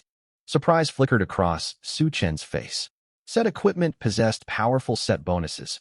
Activated only once all matching pieces were collected. This gold tier piece was undeniably formidable. Its base stats alone granted 240 spirit. The first permanently active affix added another 10% spirit, a percentage bonus of immense value. The trade-off came with a cost. Equipping it reduced stamina by 20 points. This will leave me far more vulnerable to damage. Fortunately, I've invested plenty of points into stamina already. Otherwise, I would become extremely fragile and sustain heavy damage from minor impacts. Suit on the gauntlets. Instantly, a pair of pitch black gauntlets etched with dark crimson flame patterns materialized on his forearms. Next came 8 black crystals the size of fingertips, emanating an aura of destruction and the abyss. Abyss Gaze Crystal Golden Grade Rank. Golden Grade. Effect. Upon use, permanently gain 100 spirit, while all physical/magical damage and healing you deal are permanently reduced by 1%. Suchin gasped the moment he read the description. An item that permanently boosted attributes. In this world, potions and artifacts that temporarily raise stats were commonplace. For instance, special cuisine crafted by high-ranked chefs could temporarily bolster combat power for Awakened. He'd heard that Sky Vault Academy housed a high-grade feline chef whose special cat-themed meals offered various buffs and were perpetually in short supply. Yet he had never once heard of anything granting permanent stat boosts. However, every power comes with a price. The strength of the Abyss is never free. The cost was plain to see. A permanent 1% cut to all physical, magical damage and healing output. 100 spirit points in exchange for a permanent 1% damage reduction. It's worthwhile at low levels, but a terrible trade in the long run. This crystal would only benefit ordinary mages and priests in the early stages. For powerful warriors with thousands of spirit points, it was practically poison. Warriors and archers barely suffered the penalty, yet they had little use for spirit anyway. But this seems to have almost no downside for me. Suchin muttered, his eyes lighting up more and more. He relied entirely on poison to deal damage. Lower direct damage wasn't just a minor inconvenience. It meant practically nothing to him. Moreover, the description stated damage was reduced by 1%, not set to -1%. Different wording meant different calculation mechanics. In other words, each crystal stacks a separate 1% damage reduction, and damage will never drop to 0. Suchin scratched his head. If I consume 100 of these, my direct attacks will never break an enemy's defenses. My build grows stranger by the minute. No more hesitation. Time to consume them. He picked up one Abyss crystal and swallowed it whole. Down they went, one after another. Notification. Successfully consumed Abyss Gaze Crystal Golden Grade. Spirit plus 100. All physical/magical damage and healing dealt permanently reduced by 1%. Notification. Successfully consumed Abyss Gaze Crystal Golden Grade. One after another, he swallowed all 8 crystals. His spirit surged by 800 points, reaching an astonishing 1248. These stats are utterly outrageous. Suchin drew a sharp breath. He suspected his spirit now surpassed that of most level 40 mages who invested all their points into spirit. No wonder people said the Abyss could grant immense power. Next was the final glowing golden piece of equipment. Hellhound Skull Golden Grade Rank. Golden Grade Special Waist Accessory. Provides no base attributes. Affix 1. Abyss Flame C. Unleash an Abyss Flame Blast covering a 50-meter radius, dealing magical damage equal to spirit times 10 and inflicting burn for 60 seconds. Cooldown, 120 seconds. Usable 3 times per day. Affix 2. Hunger Meter, 17/100. When Hunger Meter hits 0, the Hellhound Skull will wither and break permanently. Wow. He'd looted the actual head of that beast. Suchin stared at the 3 canine heads in his grasp, dumbfounded. The trio looked lifelike, a miniature replica of the former 3-headed hellhound he'd fought. Even now, The creature still seemed resentful. All three heads snapped toward his fingers, trying to bite. Hey, cut that out. Suchin pulled his hand away and tapped each head lightly. One tap for each snarly maw. Instantly, it fell quiet. A special equipment piece. This world truly holds endless oddities. It's fairly useful. No raw stats, but 3 massive area of effect casts every single day. Suchin still vividly remembered the skill the beast had unleashed earlier. A towering wall of flames spreading 50 meters forward was a rare asset. Best of all, it synergized perfectly with his class traits. Any enemy touched by the flames will get poisoned automatically. I've become even more annoying to fight against. Suchin clipped it onto his waist. At once, 3 canine heads hung beside his left hip like a set of keychains, snapping continuously at thin air, locked in pointless bickering. After tallying all his spoils, Suchin opened his status panel. Suchin class, Venom Mage SSS Unique Hidden Class Level, 15 Strength, 24 Dexterity, 42 Constitution, 123 Spirit, 1248. Exclusive class traits. All Things Corrode, God of Venom, Misfortune Siphon Skills, Appraisal Basic, Corrosive Serpent Guard Active Poison Stacks, 2195.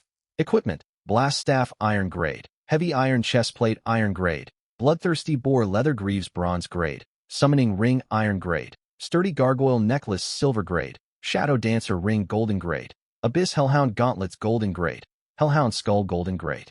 Is this even a normal person's stat sheet? Suchin himself was stunned. Compared to before entering the dungeon, his capabilities had transformed completely. He closed the panel and pressed deeper into the mine tunnel. The dungeon was not yet cleared, meaning this boss was not the final threat. He would conquer this place first. The stench of sulfur thickened in the air, and the ground beneath his feet took on an eerie dark violet hue. After walking a short distance, monster figures appeared within a vast underground cavern ahead. Creatures with ash, black skin, and bat-like wings hung upside down from stalactites, each surrounded by a visible black barrier. Suchin cast Appraisal casually.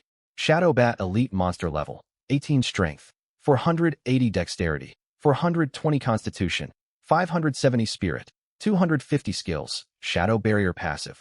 Absorbs magical damage equal to 200% of maximum HP. Petrifying Gaze 5% chance to petrify targets on attack. Agonize amplifies pain received threefold. Cannot be negated or resisted. Special. Temporary empowerment. This unit's attributes are enhanced. Suchin halted and frowned at the stats. Something was off. Even for an Abyss dungeon, these values were absurdly inflated. Typical level 20 elite monsters rarely exceeded 200 in any single attribute. These shadow bats possessed 420 dexterity and an intimidating 570 constitution, paired with a barrier that absorbed twice their maximum health and magic damage. Worst of all, hundreds of these elite creatures hung from the ceiling of this hall, clustered like a swarm of enraged hornets. And then there was Agonize. The skill dealt no extra damage, but forced targets to feel triple the pain of every blow. Beyond numerical health values, Awakened possessed a hidden spirit resource.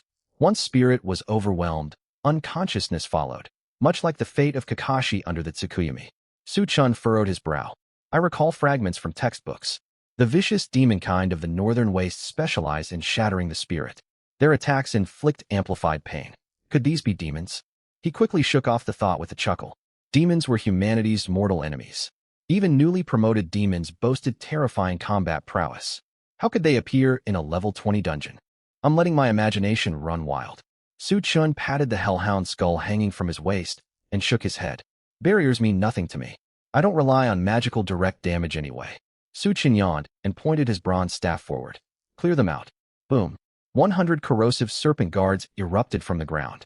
With his spirit now vastly increased, he could summon more than 2,000 serpent guards at once. His attribute growth had finally caught up to the maximum summon count. The days of rationing mana and carefully calculating every summon were long gone. The 100 serpents raised their heads simultaneously. Streams of sickly green venom arced upward like anti-air artillery, blanketing the space beneath the cavern's ceiling entirely. Squeal. The shadow bats let out piercing cries. Their famed high agility was meaningless in the face of total area saturation. The moment venom touched them, their shadow barriers did not even flicker before vanishing. Notification. Trait All Things Corrode activated. Notification. Trait God of Venom activated. A flood of glaring red damage values burst across the ceiling. -2739360. -2739360. Instant kills. Nearly 3 million damage per strike.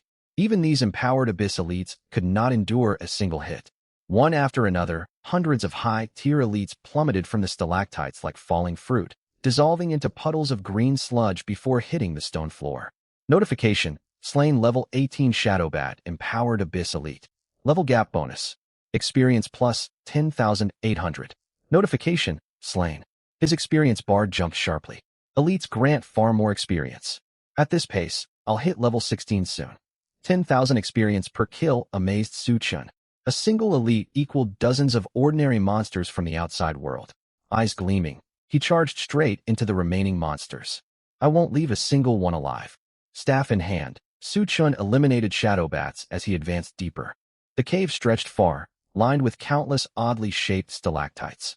Suddenly, Su Chun froze and frowned. The hair on his neck stood on end. Awakened with high attributes, especially elevated spirit, gained a vague precognition of incoming danger. He cast multiple appraisal scans toward the seemingly empty tunnel ahead.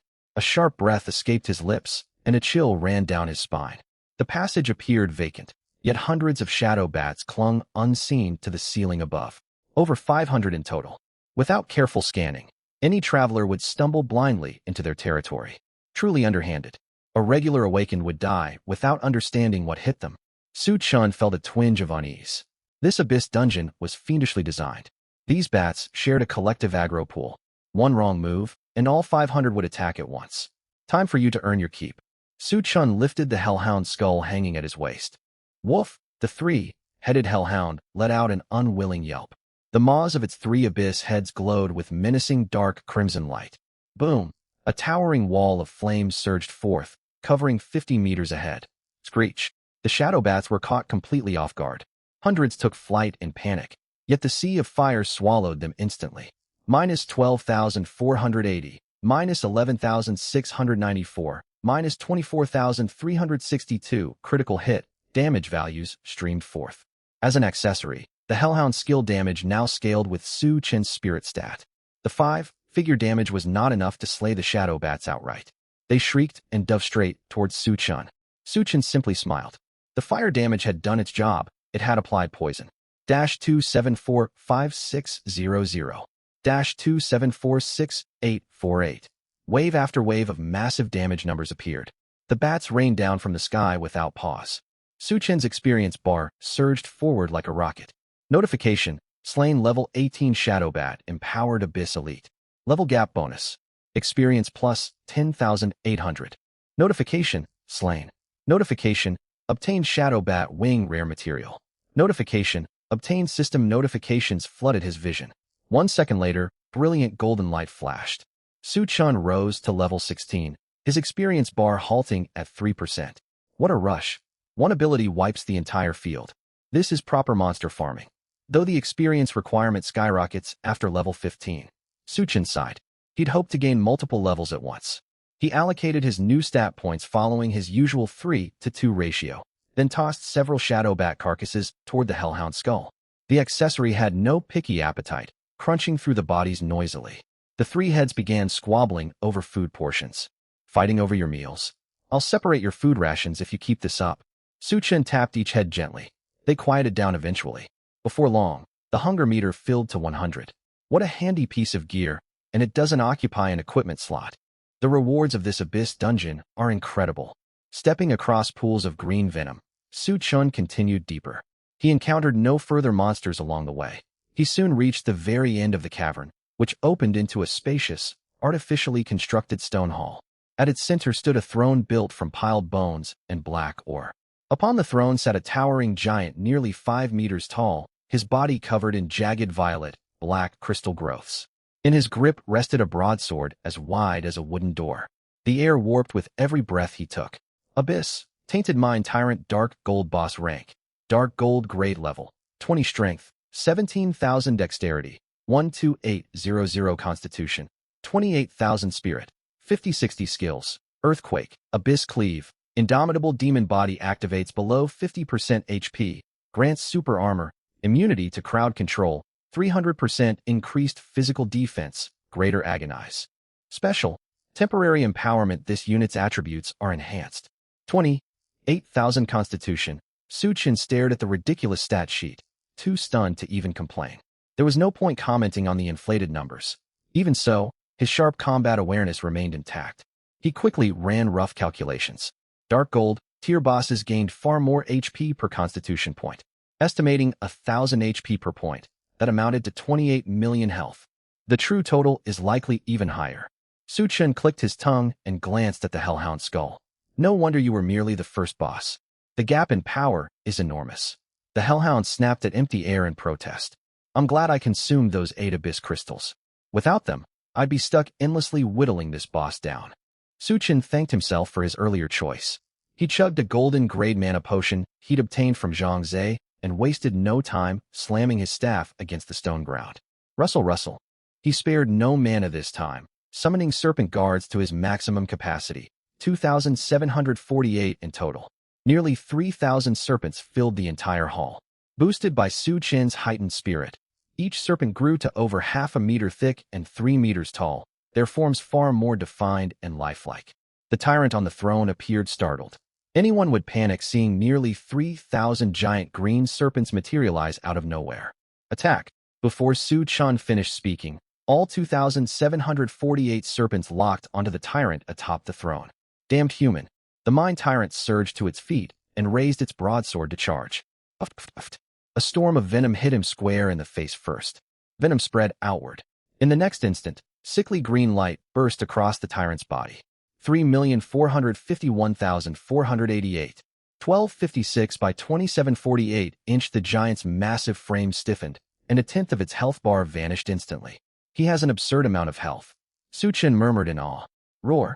Enraged, the tyrant swept its broadsword forward, unleashing a whirlwind slash. Crack! Dozens of serpent guards shattered and dissipated. My summoning ring is completely outmatched for fights on this scale. The extra 100 HP it provides might as well not exist. Su Chen grumbled. Then his eyes narrowed. Much like the Hellhound before it, the tyrant ignored the serpents and charged straight towards Su Chen. Can't you fight the summons instead? Su Chen twitched his lips, yet he felt no panic. The gargoyle necklace's cooldown had long expired. Boom. The tyrant moved at terrifying speed, covering dozens of meters in a single second. Its massive broadsword swung down towards Su Chen's head. Bang! Su Chen was sent flying by the blow, crashing hard against the stone wall. 1. The giant's strength was undeniable.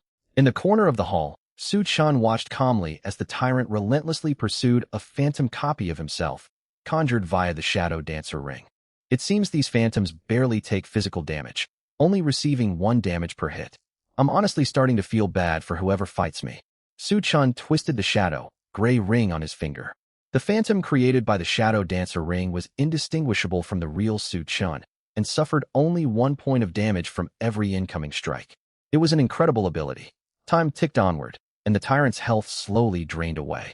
While it possessed basic intelligence, it lacked the reasoning of an awakened. It never realized it was assaulting nothing more than an illusion. In less than 10 seconds, the crimson light in the tyrant's eyes faded. Rumble! The 5-meter giant crashed to the ground, shattering the bone throne, before dissolving into a pool of foul-smelling green sludge. Notification: Slain level 20 Abyss, Tainted Mind Tyrant Dark Gold Boss. Massive level gap bonus. Experience plus 27,500,000. Notification: You have risen to level 17. Notification: You gained 5 free attribute points. It's finally over. Su Chen let out a long breath and touched the gargoyle necklace around his neck. He allocated his attribute points casually, then turned his gaze toward the tyrant's corpse. Several dazzling dark golden rays of light flickered right there. Dark gold tier equipment? Not bad. Su Chen's eyes lit up, and he stepped forward to collect the loot. Right then, something unexpected happened. Space in the center of the hall split open as if sliced by a sharp blade, accompanied by an ear-piercing tearing sound. A dark red spatial rift materialized out of thin air. Shortly after, a shadow draped in tattered black robes drifted slowly out of the crack. There was no physical body beneath the robes, only a swirling mass of black mist emanating an intimidating aura. Shadow Rift Wraith Special Avatar Level. Class. Su Chen halted his steps and raised an eyebrow. The robed shadow hovered mid-air, looking down at Su Chen, and let out a low, hoarse cackle that sounded like scraping metal. Hee hee, what a surprise. I used a legendary item to boost those bats and this tyrant boss, amplifying their stats dozens of times over. Yet they were slain by a newly advanced ant. The Shadow Rift Wraith's voice echoed across the hall, steeped in arrogant condescension. A human like you has emerged. I don't know what cheap trick you used to defeat my empowered servants, but that no longer matters. Your existence is a variable, and variables must be erased. Su Chen was stunned. No way, there really were demons pulling the strings? No wonder the Shadow Bats and this Dark Gold tier boss possessed such absurd stats. It seemed their temporary enhancement came from the demon before him. Su Chen raised his brow and asked, "Are you a demon?" "Precisely." The Shadow Rift Wraith nodded haughtily. Su Chen frowned.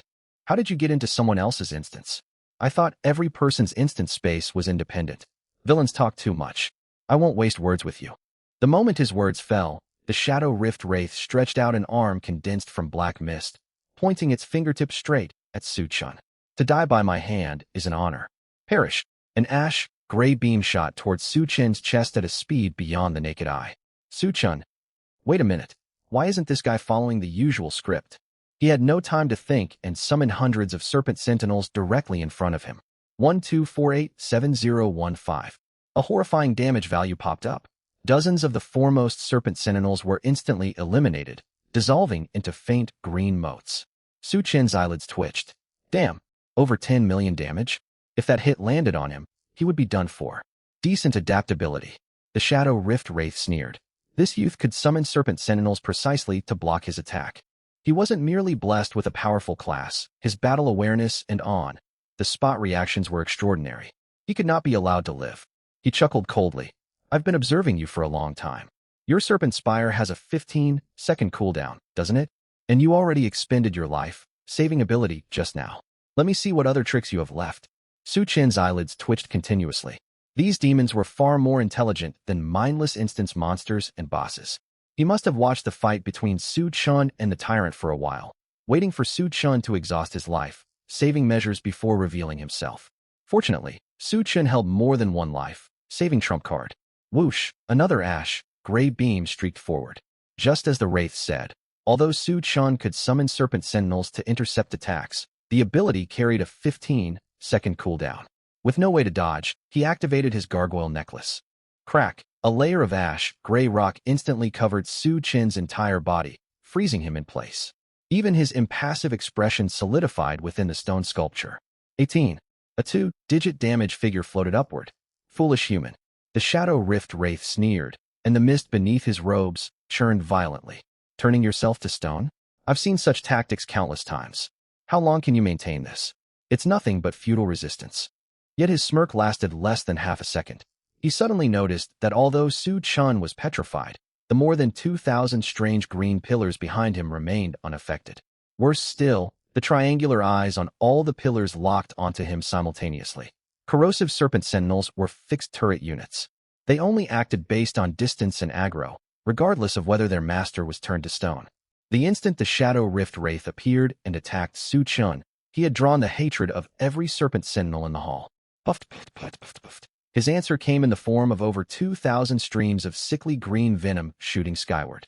The venom formed an impenetrable green net, completely enveloping the demon hovering in mid-air. The resistance of insignificant ants. The demon's words died unfinished. What is this substance? The Shadow Rift Wraith froze.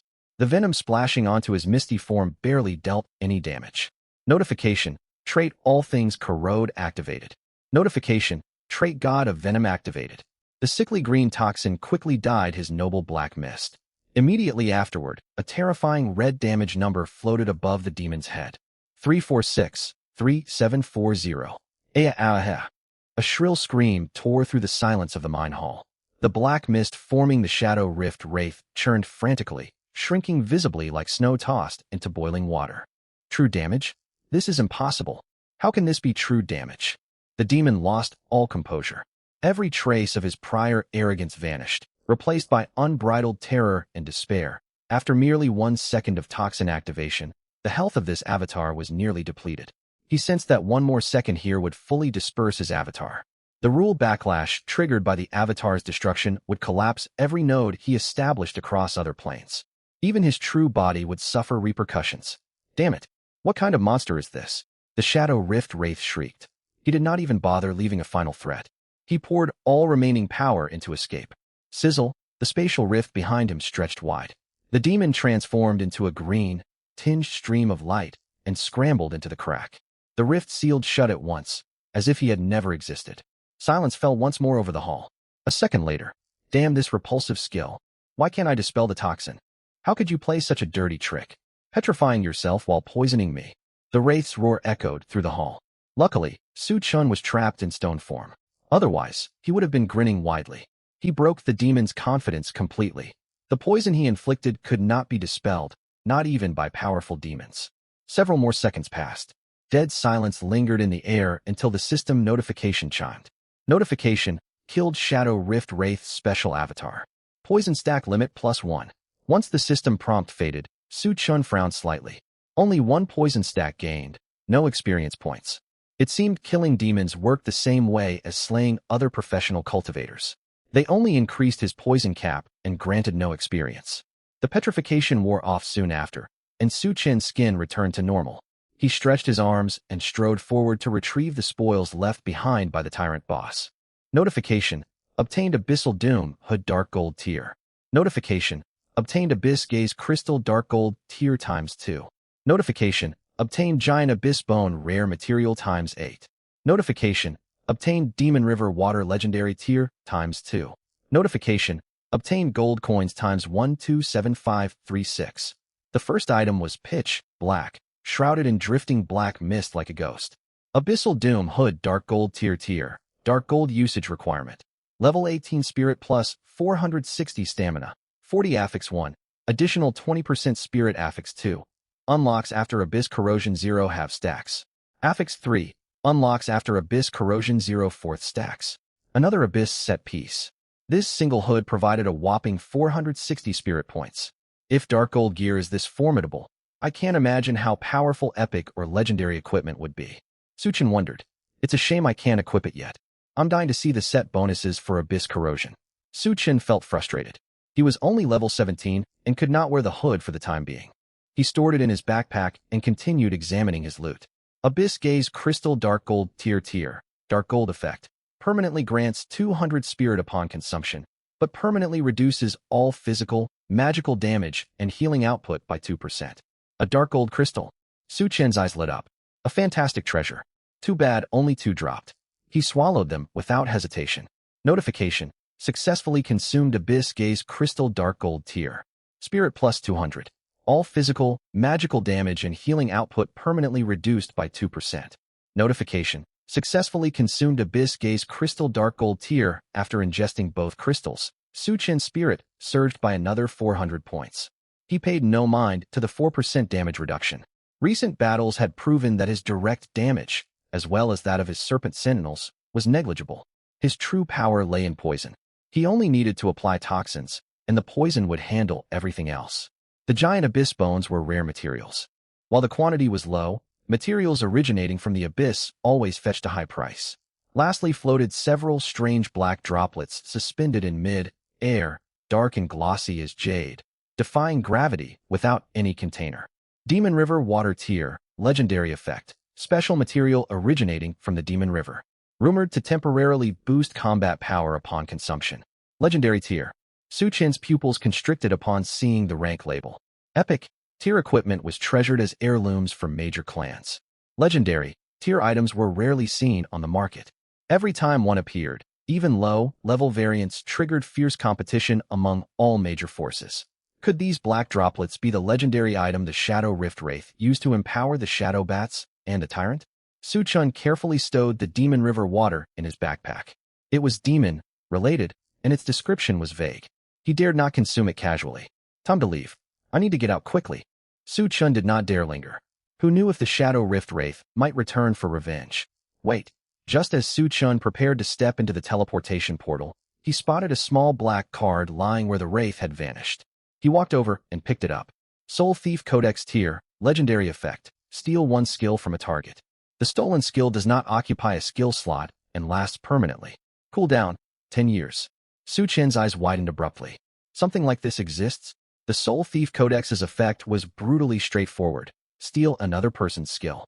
What an outrageous treasure. Once cultivators advanced to their chosen class, their combat style was fixed.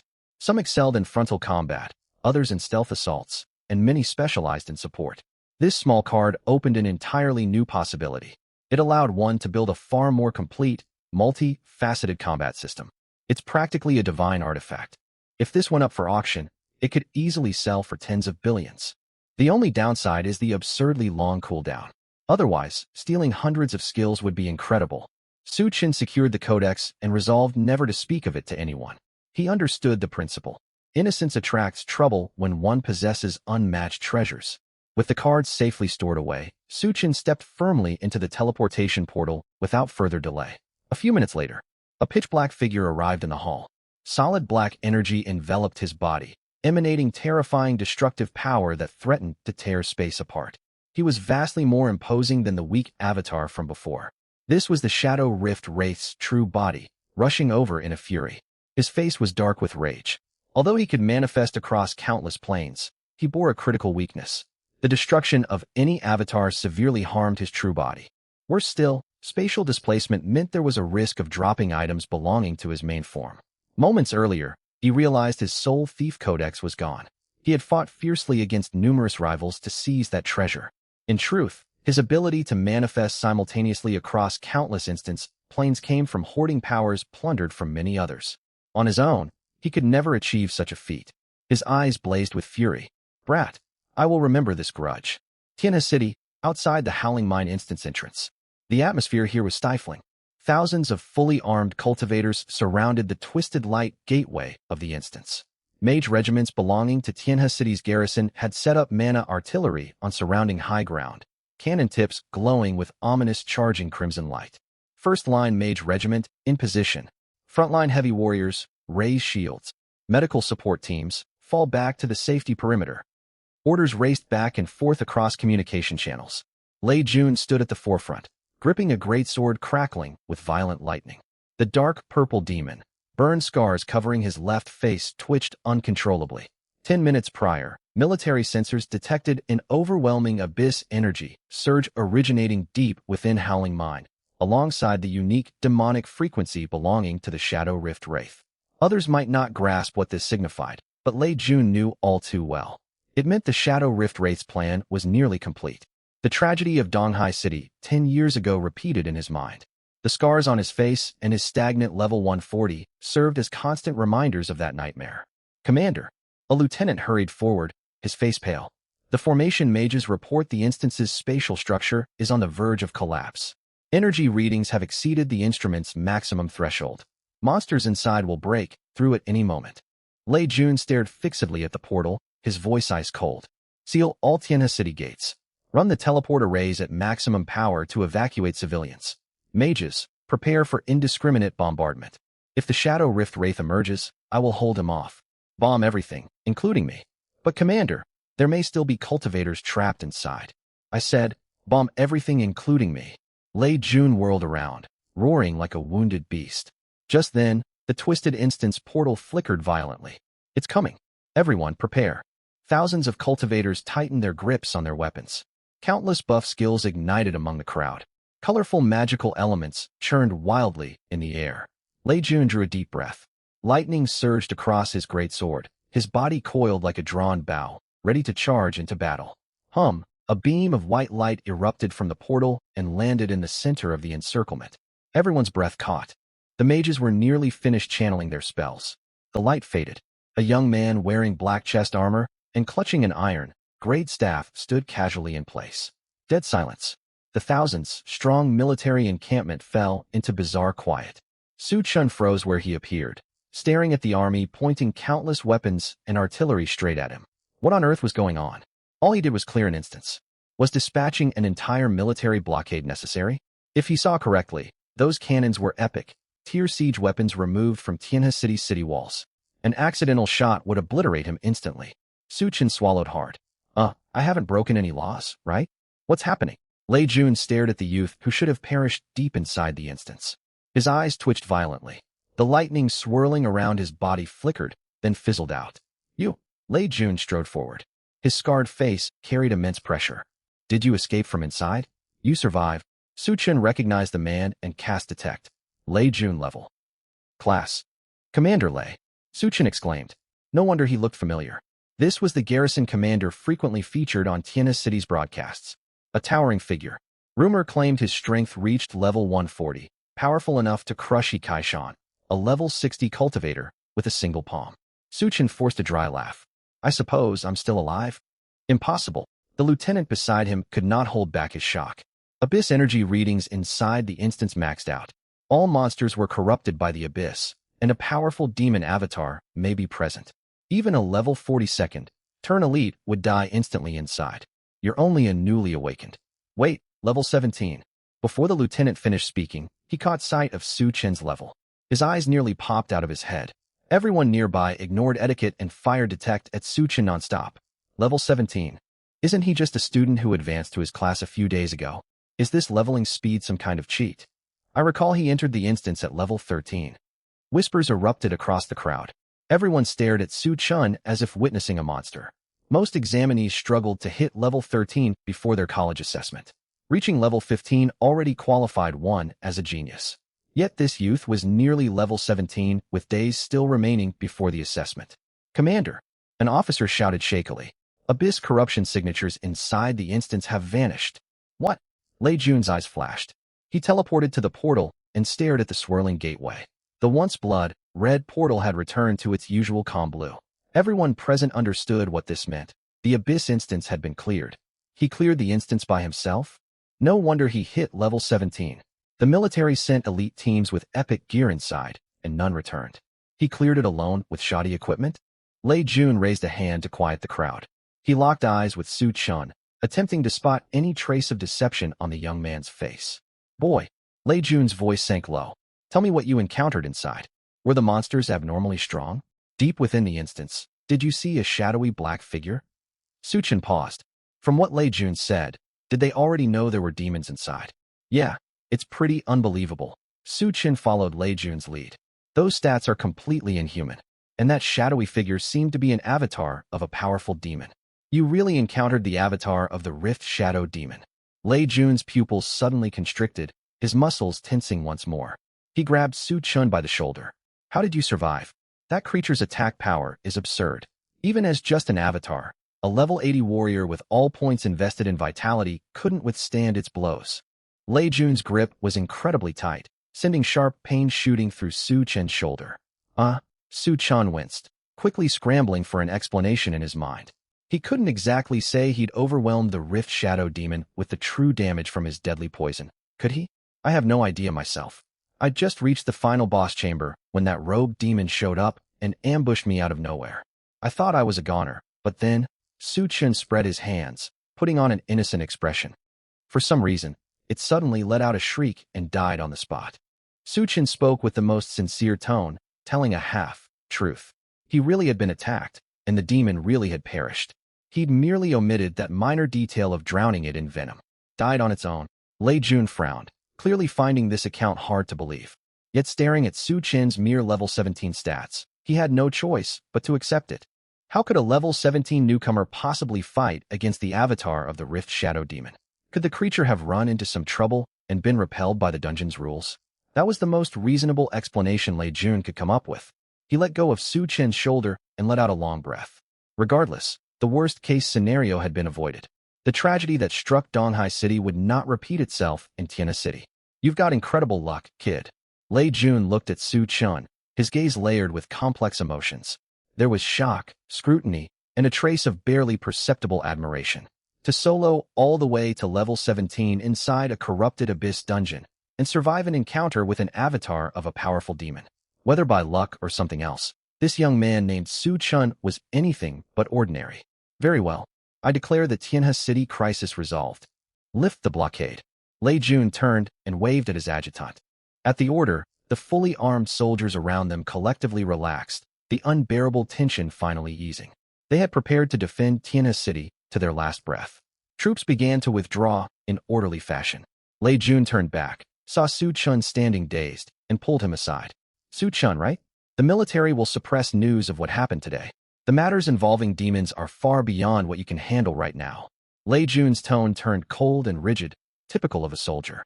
But that demon, the Rift Shadow Demon, bears an immense grudge. You disrupted its plans and survived before its eyes. It has most likely marked your aura. Lei Jun pointed to the demonic rune on his left cheek. 10 years ago, I was only a corporal. I received this mark back in Donghai City. This brand can never be erased, not for the rest of my life. Su Chen stared at the horrifying scar, inwardly alarmed. He would have to stay vigilant from now on. If this demon acted unpredictably and held such long grudges, it was like a venomous snake, ready to strike without warning at any moment. Still, Su Chen wasn't sure whether the Rift Shadow Demon had memorized his aura, but he knew for certain the creature had been infuriated by his poison. I will be careful, Commander Lei. Su Chen nodded obediently. Caution alone won't suffice. You need overwhelming strength. Lei Jun fixed his eyes on Su Chen. At your current leveling speed, the standard college entrance examination holds little meaning for you. Have you heard of Sky Dome Academy? Su Chen nodded. The highest institute of learning in the Great Hua Empire. I was planning to apply there. Good, Lei Jun said. Within its grounds stands the Tower of Ascension, where the Academy's most abundant resources are concentrated. However, the threshold to enter the Tower of Ascension is extremely high. Lei Jun paused, locking eyes with Su Chen. Only the provincial top scorer of the college entrance examination qualifies. With your hidden class and your current level, claiming the city top scorer spot will be no trouble. But I hope you strive for the provincial championship and secure entry to the Tower of Ascension. Su Chen nodded. Provincial top scorer? He would do his best. This world held countless wonders and endless opportunities. Who knew how many monstrous talents lurked out there? Possibly even stronger than himself. Also, you are level 17 now, drawing near to the level 20 advancement threshold. Lei Jun lowered his voice. Do not use ordinary advancement shrines or regular advancement stones. They will cripple your potential. 20 kilometers south of Tianhe City lies the coordinate to a special secret realm. Clearing this secret realm unlocks a special class advancement, which can greatly amplify your class's exclusive traits and further empower your abilities. That said, the secret realm is brutally dangerous. No one has ever cleared it in decades. I hope you will give it a try. Once you reach level 20, come find me, and I will hand over the coordinates. Su Chen was faintly stunned. A special advancement? In this world, every warrior had to undergo class advancement at level 20. Otherwise, their level cap would be sealed. There were two paths to advancement: challenging a dungeon within an advancement shrine, or using an advancement stone directly. For ordinary people, neither option was easy. The dungeons inside advancement shrines were brutal, nearly impossible to conquer without teammates. Most had to pay staggering sums to hire powerful allies. Advancement stones carried an astronomical price tag, completely out of reach for the average person. For that reason, countless people remained stuck at level 20 for their entire lives. Most of those who ventured outside the cities to gather materials for a living fell into this category. And this advancement secret realm Commander Lei spoke of, it could actually strengthen class traits? Su Chen's eyes lit up. Now that's interesting. His god of venom and doom siphon were already overpowered as they were. What heights could he reach if they were enhanced further? He quickly spoke up. Thank you, Commander Lei. Lei Jun said no more. He waved for his adjutant to bring over an exquisite small box. Then he snapped to attention and saluted Su Chen with a flawless military salute. Tianhe City owes its survival today to your decisive intervention. On behalf of the Tianhe City garrison and the Huagua military, I offer you our highest respects. Take this. It is the reward officially granted to you for resolving the Tianhe City crisis. Whoa, Commander Lei, you're far too kind. I was only doing what I ought to.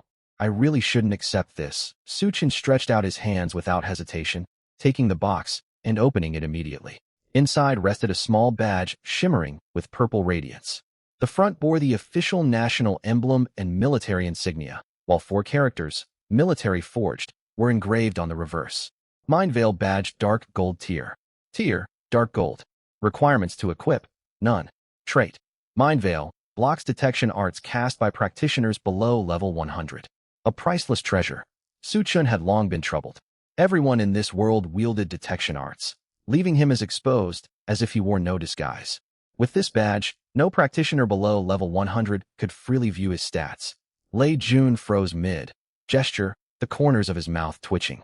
This youth was not nearly as honest as he appeared on the surface. Perhaps that was for the best. He clapped Su Chen on the shoulder and said in a low voice, "You stand out far too much. Now that demons have set their sights on you, you must exercise extreme caution in all you do from now on. Rest assured, Commander Lei, I've taken your words to heart. Su Chen wore a receptive expression. Lei Jun suddenly recalled another matter and asked, by the way, Abyss dungeons drop Abyss crystals. You haven't used any, have you? He warned gravely. The Abyss tempts people with power. To seek the strength of the Abyss is akin to drinking poison to quench your thirst. Sooner or later, you will lose yourself and become a pawn of the Abyss. Su Chen smiled sheepishly. Of course not. Those pitch black crystals look menacing. I tossed them right away. Is that so? Lei Jun's expression softened slightly. Can they be sold? How much do they go for? Lei Jun's lips twitched. Abyss crystals are classified as top-tier contraband in Huagua, more strictly regulated than all narcotics. Anyone caught trading them will have law enforcement at their door within 10 minutes. Disappointment washed over Su Chen. What a shame. He had wondered if he could get his hands on more. If he could consume thousands of them directly, his power would skyrocket instantly. Lei Jun did not linger any longer and departed by jeep. Su Chen melted into the crowd and slipped away quietly. In a secluded alley, he opened his status panel. Su Chen. Class. Venom Mage SSS Unique Hidden Class. Level, 17. Strength, 26. Agility, 44. Vitality, 129. Spirit, 1660. Exclusive class traits. All Things Rot. God of Venom. Doom Siphon. Skills. Detection Art Basic. Corrosive Serpent Guards. Current Venom Stacks, 2750. Equipment. Explosion Staff Iron Tier. Stout Iron Breastplate Iron Tier. Bloodthirsty Boar Hide Leggings Bronze Tier. Summoning Ring Iron Tier. Hardy Gargoyle Necklace Silver Tier. Shadow Dancer Ring Gold Tier. Abyss 3, Headed Hound Gauntlets Gold Tier. Hell 3, Headed Hound Skull Gold Tier. Mind Veil Badge Dark Gold Tier. These stats are absolutely monstrous. Su Chen was startled by his own attributes. 1,660 Spirit. Even pure Spirit mages who allocated every point to Spirit would struggle to reach a fraction of this number. That Abyss dungeon run was an enormous windfall. I need to clear more of those if I get the chance. He closed the status panel. Feeling decent overall, he skipped returning to the city and headed straight into the wilderness to grind levels. With his current attributes and skills, his monster-slaying efficiency had multiplied many times over. Hundreds of serpent guards moved under his command, attacking dozens of targets simultaneously. Kill notifications flooded his vision in an instant. Notice, slain level 17 Bloodthirsty Shadow Wolf. Earned 170 experience points. Notice, slain level 18 Venomfang King Serpent. Earned 180 experience points. The experience gain is far too low. Hunting nearly 100 wild monsters barely matches a single foe inside the Abyss dungeon. Su Chen sighed. Once you have tasted the best, ordinary things lose their appeal. Wild monsters yielded negligible experience. After fighting foes within the Abyss dungeon, these meager rewards felt like crumbs. Even at his current grinding pace, it would take 5 or 6 days to level up once.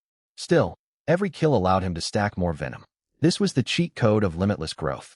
Even if he hunted level 1 slimes, he would continue growing stronger bit by bit. Several hours passed. His experience bar had only crept up a few percentage points, yet his venom stacks climbed to an astonishing 4,000. Perfect round number, such a satisfying sight. I can't stand messy numbers. Time to call it a day. I'll dump all my gear and materials at the Professional Practitioners Guild, then head home to sleep. Su Chen exhaled and returned to the city. He unloaded piles of materials into the guild's storage, then made his way back home. Early the next morning. Bang, bang, bang. Heavy knocking shook the entire apartment. Su Chen yawned, rubbing his bleary eyes as he pulled open the worn security door. As soon as a crack appeared, slap. A fair palm landed squarely on his forehead. The force was gentle, yet the sound rang out clearly. Little Su, did you sleep straight through everything again? Lin Shiqing stood outside, clad in an elegant silver mage robe, her high ponytail swaying with every movement. She planted her hands on her hips and glared furiously at Su Chen. As the young heiress of one of Tianhe City's most powerful clans, her equipment shimmered with unmistakable silver-tier radiance, with several pieces glinting with faint gold-tier light. Su Chen rubbed his forehead and stared at the young lady, letting out a helpless sigh. It's barely morning. Are you trying to break down my door? Barely morning? It's 12:30. Lin Shiqing pushed past him without invitation. Principal, he reserved a spot for you in the gloomy thicket dungeon. The instance unlocked in the early hours today. Did you completely forget? Oh, that one. Su Chun paused as he recalled the special dungeon constructed by the Provincial Education Department that Tian Shan had mentioned. He walked to the sink and splashed water on his face. Does it give good experience? If the rewards are mediocre, I might skip it. My level is high enough already. High enough for what? The college entrance examination starts tomorrow. Don't get cocky just because you hit level 13. Lin Shiqing paced behind him, growing anxious. Let me tell you, heirs from powerful clans all across the province have used their family's resources to reach level 14 and above. You're just wait. Lin Shiqing's words died in her throat. She stared at Su Chen's back, her eyes widening further and further. After washing up, Su Chun had put on his combat gear, making no effort to hide the glow emanating from his equipment. The golden radiance emanating from his abyss three-headed hound gauntlets blazed vividly inside the cramped rental home. What stunned her even more, her detection art revealed nothing about Su Chen's level. This little Su was keeping secrets from her now. She puffed out her cheeks and repeatedly cast detection art. Notice, Lin Shiqing's detection art has been blocked by your Mind Veil badge dark gold tier. Notice, Lin Shiqing's detection art has been blocked by your Mind Veil badge dark gold tier. Su Chen fell silent. The corners of his mouth twitched. That's incredibly rude, you know. He rolled his eyes and temporarily removed the Mind Veil badge. Instantly, Su Chen's information appeared in her sight. Su Chen, class, Venom Mage, level 17. Level 17. Lin Shiqing's voice shot up an octave. She jumped as if a cat had stepped on its tail. You leveled up so fast. You were only level 13 yesterday. How are you level 17 today? Su Chen grabbed a towel to dry his face. Pulled an all-night grind. Pretty standard pace, wasn't overly difficult. Difficult? Lin Shiqing stared in shock, her worldview trembling. Even with endless experience scrolls and high-level practitioners escorting her to farm monsters, she had only just reached level 13. After the initial shock, a look of dread swept across Lin Shiqing's face. She rushed forward, grabbing Su Chen's arm tightly and fixing him with an intense stare. I heard news from my family. The military sealed off the Wailing Mines yesterday, and Commander Lei Jun personally arrived. Rumors say an avatar of a powerful demon descended there. Lin Shiqing's voice trembled, her grip tightening unconsciously on his arm. You were inside at that time, weren't you? Su Chen felt the pressure on his arm. Seeing the undisguised worry glinting in Lin Shiqing's eyes, his heart softened slightly. This young lady spoke sharply, yet she truly cared for him. Still, Commander Lei stated that news of the demon's appearance would be strictly contained, yet this heiress knew every detail. The Lin clan's influence extended far deeper than he had imagined. Yeah, I ran into it. But that demon wasn't all that tough. It fled in the end. Su Chen spoke casually. How can you stay so calm? Lin Shiqing's eyes grew watery as she pulled her hand away abruptly, only to grab the hem of his robe the next second. Do you have any idea how dangerous demons are? A newly advanced mage like you wouldn't leave so much as bone fragments if you crossed those ancient fiends. She bit her lip, moisture glistening in her eyes, yet her tone remained firm. I've made up my mind. Until the college entrance examination finishes, you stick by my side. You're not allowed to go anywhere alone. As she spoke, she pulled a pill glowing with rich golden radiance out of her storage bag and pressed it straight into Su Chen's palm. Double experience pill, dark gold tier. All experience gained is doubled for 24 hours after consumption. Crafted by the famed imperial alchemist Jin Buhuan. Can only be consumed once in a lifetime. See this? I borrowed it from Old Man Jin's storage vault. Lin Shiqing tilted her chin upward. I'll take you dungeon farming. If you refuse to come with me today, I'll be furious. Su Chen's eyes widened. A pill personally crafted by the legendary alchemist Jin Buhuan. Jin Buhuan was the most celebrated alchemist across Huagua. Pills he forged were priceless commodities beyond reach for most. Rumors circulated that some could surge a warrior's attributes, while others even possessed the power to reverse death.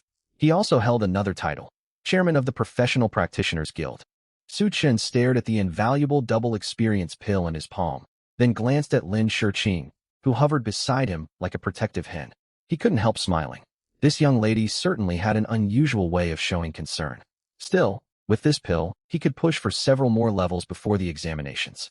Once he hit level 18, he would be able to equip the dark gold tier gear he had obtained the previous day.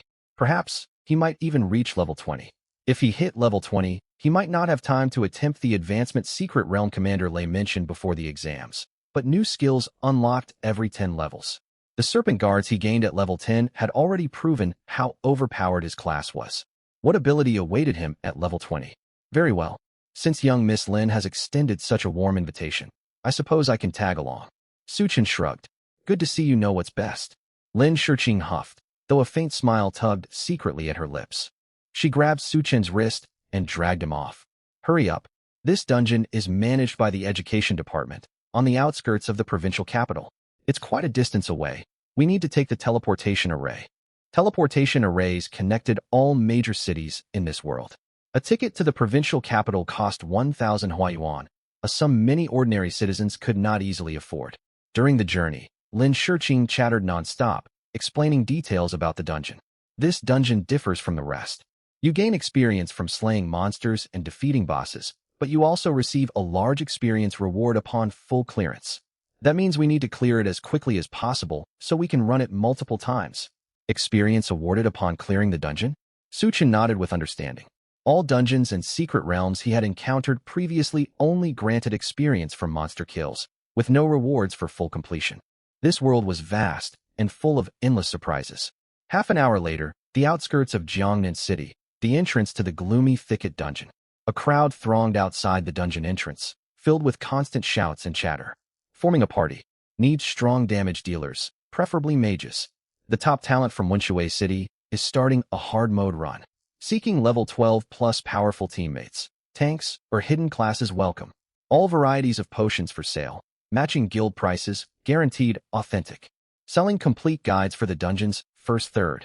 Fully accurate. There were student practitioners seeking parties alongside sharp-eyed merchants. Every school only received 2 entry quotas, yet the world spanned an enormous landmass.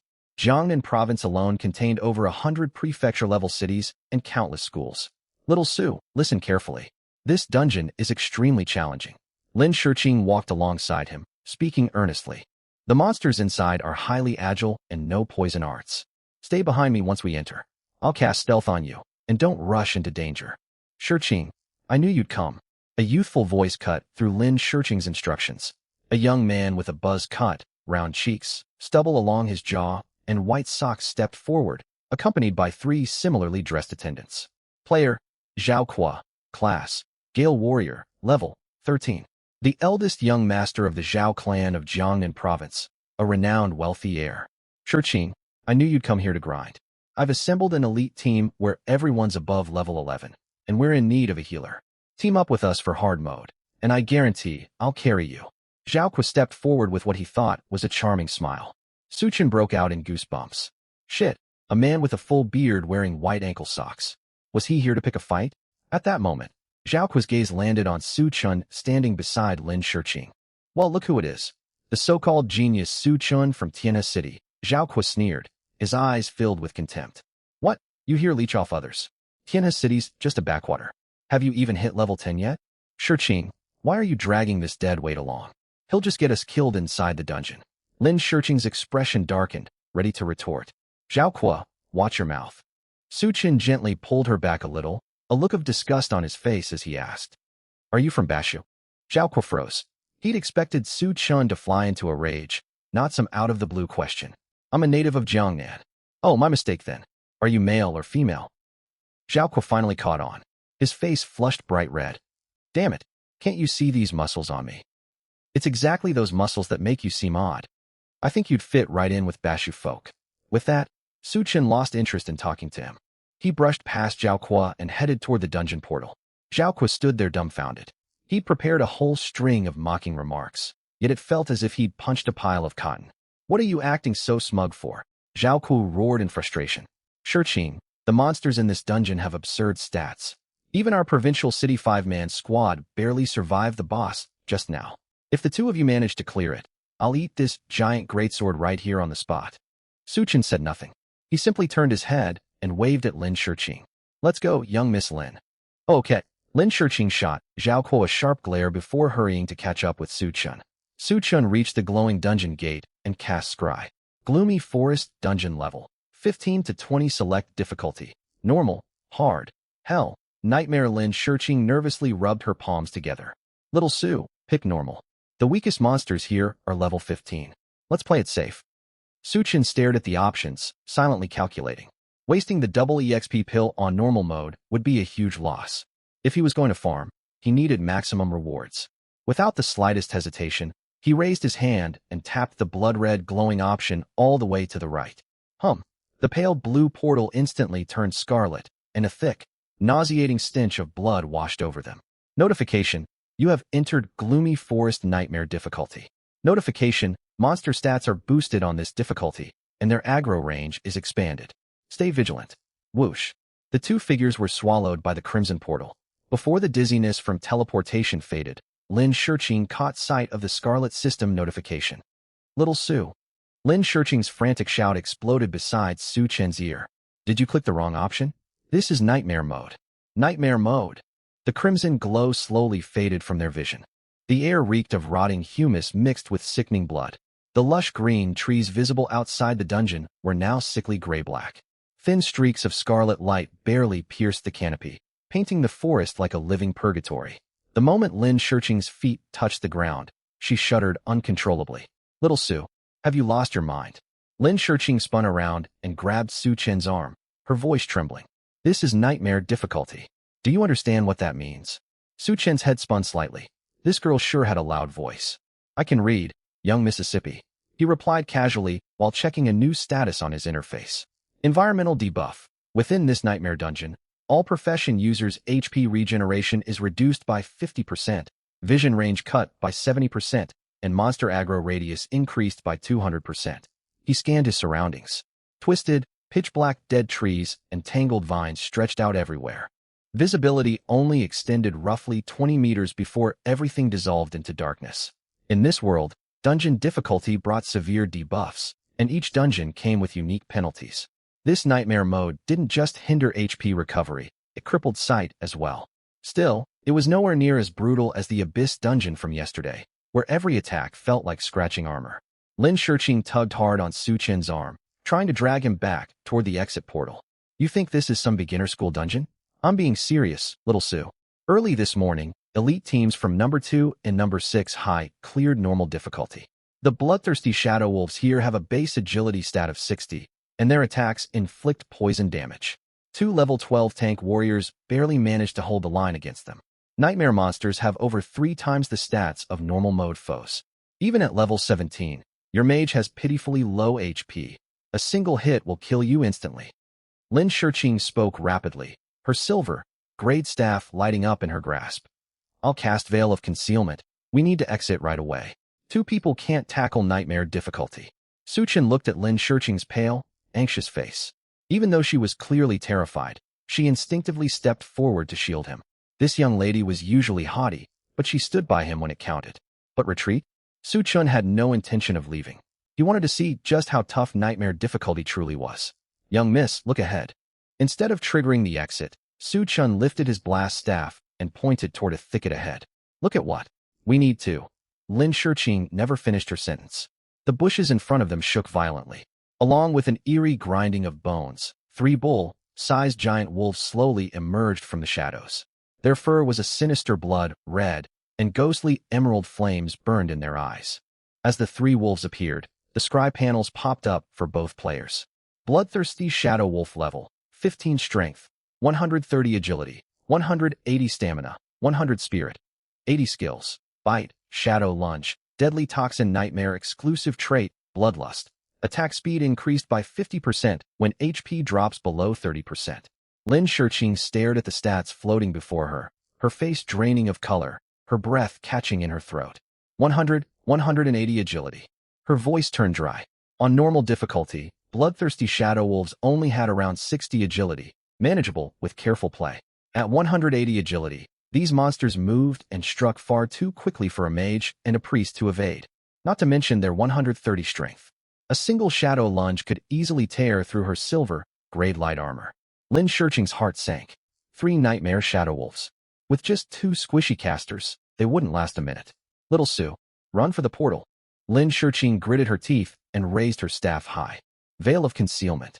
Soft silver light streamed from the tip of her staff, wrapping around Su Chen and herself. Notification: Lin Shurqing has cast Veil of Concealment on you. Su Chen watched his body turn translucent, eyes widening. Whoa, what an absurd skill. Infinite duration stealth. No wonder grade professions were coveted. As Tianhe City's sole grade support class, Overpowered abilities came with the territory. Wait a moment. Suchin caught a detail and reread the skill description. He wondered, would his corrosive serpent sentinels break stealth if they attacked? If not, he could summon the sentinels first, let them unleash poison, and remain hidden himself. That's a seriously devious tactic. Meanwhile, the three shadow wolves that had locked onto them grew confused the instant veil of concealment took effect. They growled, sniffing wildly and circling in place, their targets vanishing without a trace. What are you staring at? Run! Lin Shiqing grabbed Su Chen's wrist, trying to pull him backward. But he did not budge, rooted firmly where he stood. Why run? Su Chen watched the three disoriented, bloodthirsty shadow wolves, fear absent from his expression. Their stats were impressive. Back in the wild, the strongest level 10 elite black armored boar only topped out at 80 in any stat. These wolves started at 180 agility, which was formidable. Still, they paled in comparison to the shadow bats he fought yesterday, whose average stats hit 500. You're insane. Monsters with 180 agility, you. Lin Shiqing's words were cut short. Su Chen lifted his blast staff. Notification, you have voluntarily broken stealth. Corrosive serpent sentinels. At Su Chen's calm command, boom. The earth at his feet exploded. 100 writhing sentinels covered in dark green mucus and toxic spikes surged forth, filling the narrow forest clearing. A deafening chorus of hisses echoed, sharp enough to sting the ears. The once spacious clearing was swallowed by a vast green tide. The fearsome, bloodthirsty shadow wolves looked tiny by comparison, like three chihuahuas facing the serpent horde. Lin Shiqing froze mid-tug, mouth hanging open. What even is this? The three bloodthirsty shadow wolves' hackles rose in terror. They instinctively sensed mortal danger, whimpering and trying to flee. But it was already too late. Su Chen effortlessly directed the sentinels to target all three wolves at once, roughly 30 sentinels focusing fire on each beast. The 100 corrosive serpent sentinels struck. Sizzle, sizzle, sizzle. Torrents of venom poured down like rain. 1072 to 1034, 1212. Countless damage values floated above the wolves, merging into a sheet of crimson numbers. With 270 stamina, their maximum HP only reached a few thousand. Su Chen's spirit stat stood at 1660. Each sentinel dealt a base damage of 1328. Even weakened by the Abyss Crystal, they still dealt over 1,000 damage per hit. Thick, dark green venom splattered across the three bloodthirsty shadow wolves. They didn't even have time to howl before melting into three steaming black puddles. Instant kill. Complete and utter instant kill. From Su Chen's summon to the monsters dissolving, less than a single second passed. Notification, slay level 15 bloodthirsty shadow wolf. Gain 900 EXP. Notification, double EXP pill activated. EXP doubled.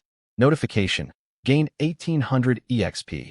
Notification, trait, doom absorption triggered. Permanent poison cap, +3.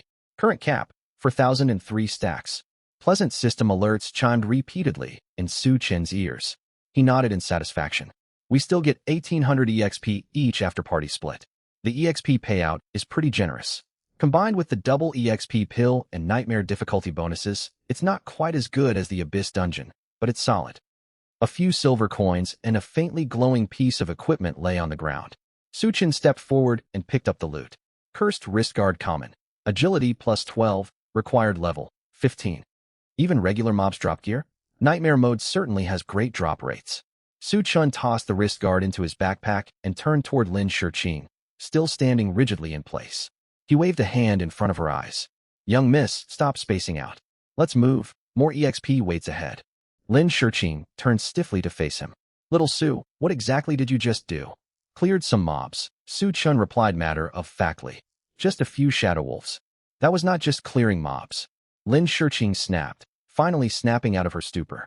And don't call them shadow wolves. How many sentinels did you summon? Dozens.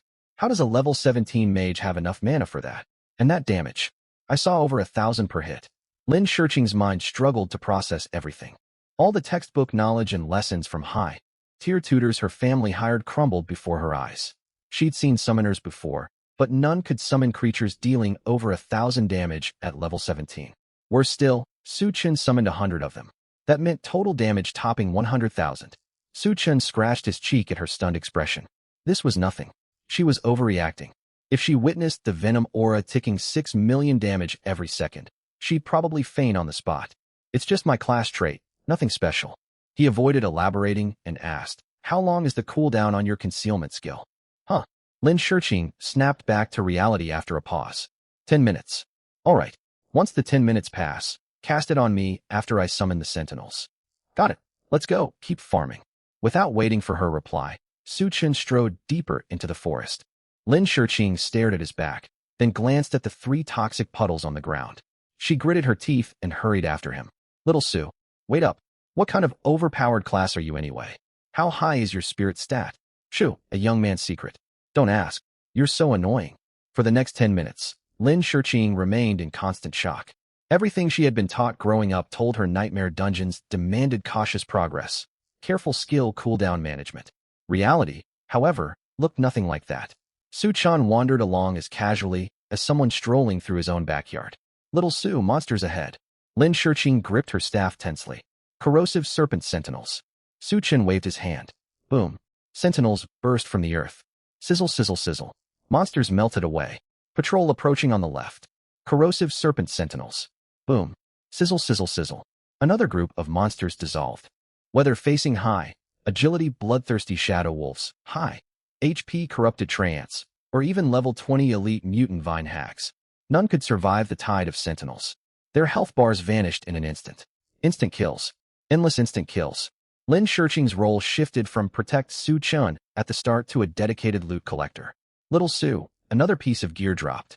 Lin Shiqing numbly picked up a dagger and stuffed it in her backpack. Her inventory was already stuffed with over a dozen pieces of equipment, including a black iron grade chest plate. Gear that would spark vicious fights between major guilds outside littered the ground like worthless weeds here. This leveling speed is absolutely ridiculous, Lin Shiqing muttered, watching her EXP bar climb rapidly. She finally understood how Su Chen reached such a high level. In barely 10 minutes, her EXP bar jumped 7%. After level 10, each level required massive amounts of experience. She originally hoped the double EXP pill might push her to level 15 before the college entrance exam. At this rate, she would climb far higher. You cheat, Lin Shiqing mumbled quietly behind Su Chen's back. She once wanted to compete against him to see who reached a higher level before the exam. Now it was clear she would lose once more. They'd competed nonstop all through high school, and she had never won a single time. She kicked a small stone on the ground, speaking up. Hey little Su, my skill is off cooldown now. Good. Wait until I finish summoning, then cast it on me. Su Chen's eyes lit up with excitement. He stepped in front of a pack of mutant vine hags and tapped his staff against the ground. Boom. Hundreds of green serpent sentinels erupted from the soil. Lin Shiqing raised her staff. Veil of Concealment. Notification. Player Lin Shiqing casts Veil of Concealment on you. Soft silver light washed over Su Chen, rendering his body transparent once more. He directed the sentinels to attack the nearby mutant vine hags. Sizzle, sizzle, sizzle. Volleys of venom rained down. The hag's health bars emptied in the blink of an eye. Notification. Slay level 20 elite mutant vine hag. Gain 1200 EXP. Notification. Double EXP pill activated. EXP doubled. Notification. Gain 2400 EXP. The system alerts echoed, but Su Chen paid no attention to the rising EXP. He stared wide-eyed at his still, transparent form. Whoa, it actually works. He took a deep breath and turned toward Lin Shiqing, his eyes shining brightly. Lin Shiqing flinched, crossing her arms, a faint flush spreading across her cheeks. Little Su, what are you looking at me like that for? She often competed against him, and she had to admit, Su Chen was undeniably handsome. No, Lin Shiqing, what are you thinking? But they were inside a dungeon. Even though both of them were adults, being deep within this gloomy forest with monster corpses strewn all around felt far too risky and inappropriate. Lin Shiqing gripped her staff tightly, her fair neck flushed crimson. She bit her lower lip, her big watery eyes fixed on Su Chen as she stammered. Xiao Suzy, I'm warning you. Don't try anything reckless. We may both be 18 and adults, but this place is all wrong. Besides, there are still so many students outside the dungeon. If you dare to, Lin Shiqing's voice grew quieter and quieter until it was barely audible. She shifted her gaze away nervously, unable to meet Su Chen's eyes at all. Su Chen. His face was etched with utter bewilderment. What absurd thoughts were swirling around in this girl's head? He had only been hesitating whether to use the Tome of Soul Theft, so why was she acting so flustered and bashful? Girl, can you keep your mind focused? They were in a deadly dungeon surrounded by monsters. This was not some casual outing for sightseeing. Su Chen stepped forward and raised his hand. Lin Shiqing squeezed her eyes shut in fright, her long eyelashes trembling violently, her body rigid with tension. Dong! A crisp flick landed squarely on Lin Shiqing's forehead. Ow! Lin Shiqing clutched her forehead and snapped her eyes open, glaring furiously at Su Chen. Xiao Suzy, why did you hit me? Young lady, clear all those wild ideas out of your head. Su Chen rolled his eyes. Then he pulled the Tome of Soul Theft he had looted earlier from his inventory. Tome of Soul Theft. Rank. Legendary effect. Steal one skill from a target. The stolen skill does not occupy a skill slot and is permanent. Cooldown. 10 years. He waved the tome in front of Lin Shiqing to explain. I was just wondering if I could copy your Light of Concealment. Lin Shiqing froze.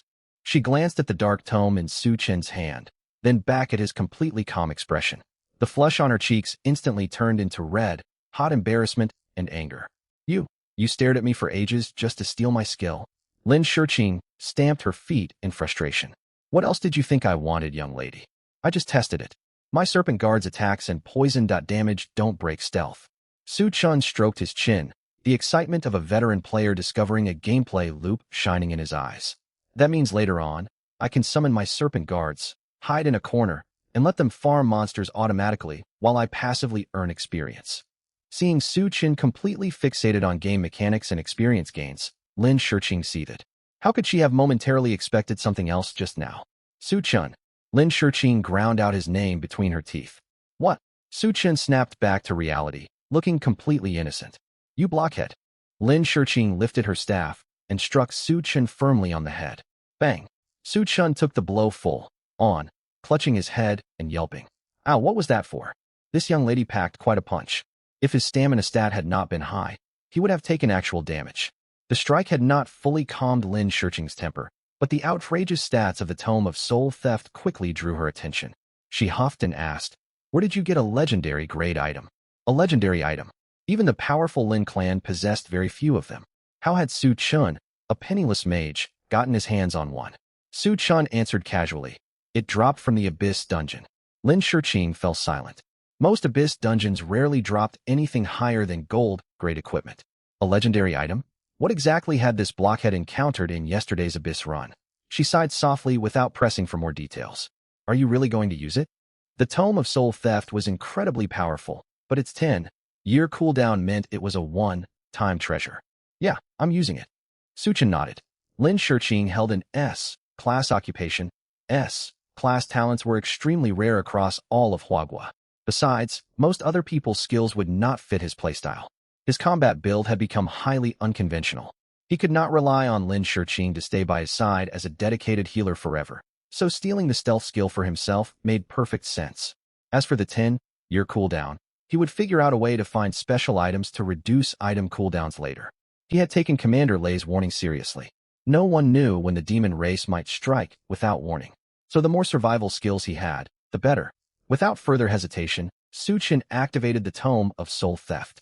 In the next instant, dark purple light burst forth from the tome, engulfing Lin Shiqing's entire body. System notice. Successfully used Tome of Soul Theft. Learn skill. Light of Concealment. System notice. Tome of Soul Theft enters cooldown. Countdown.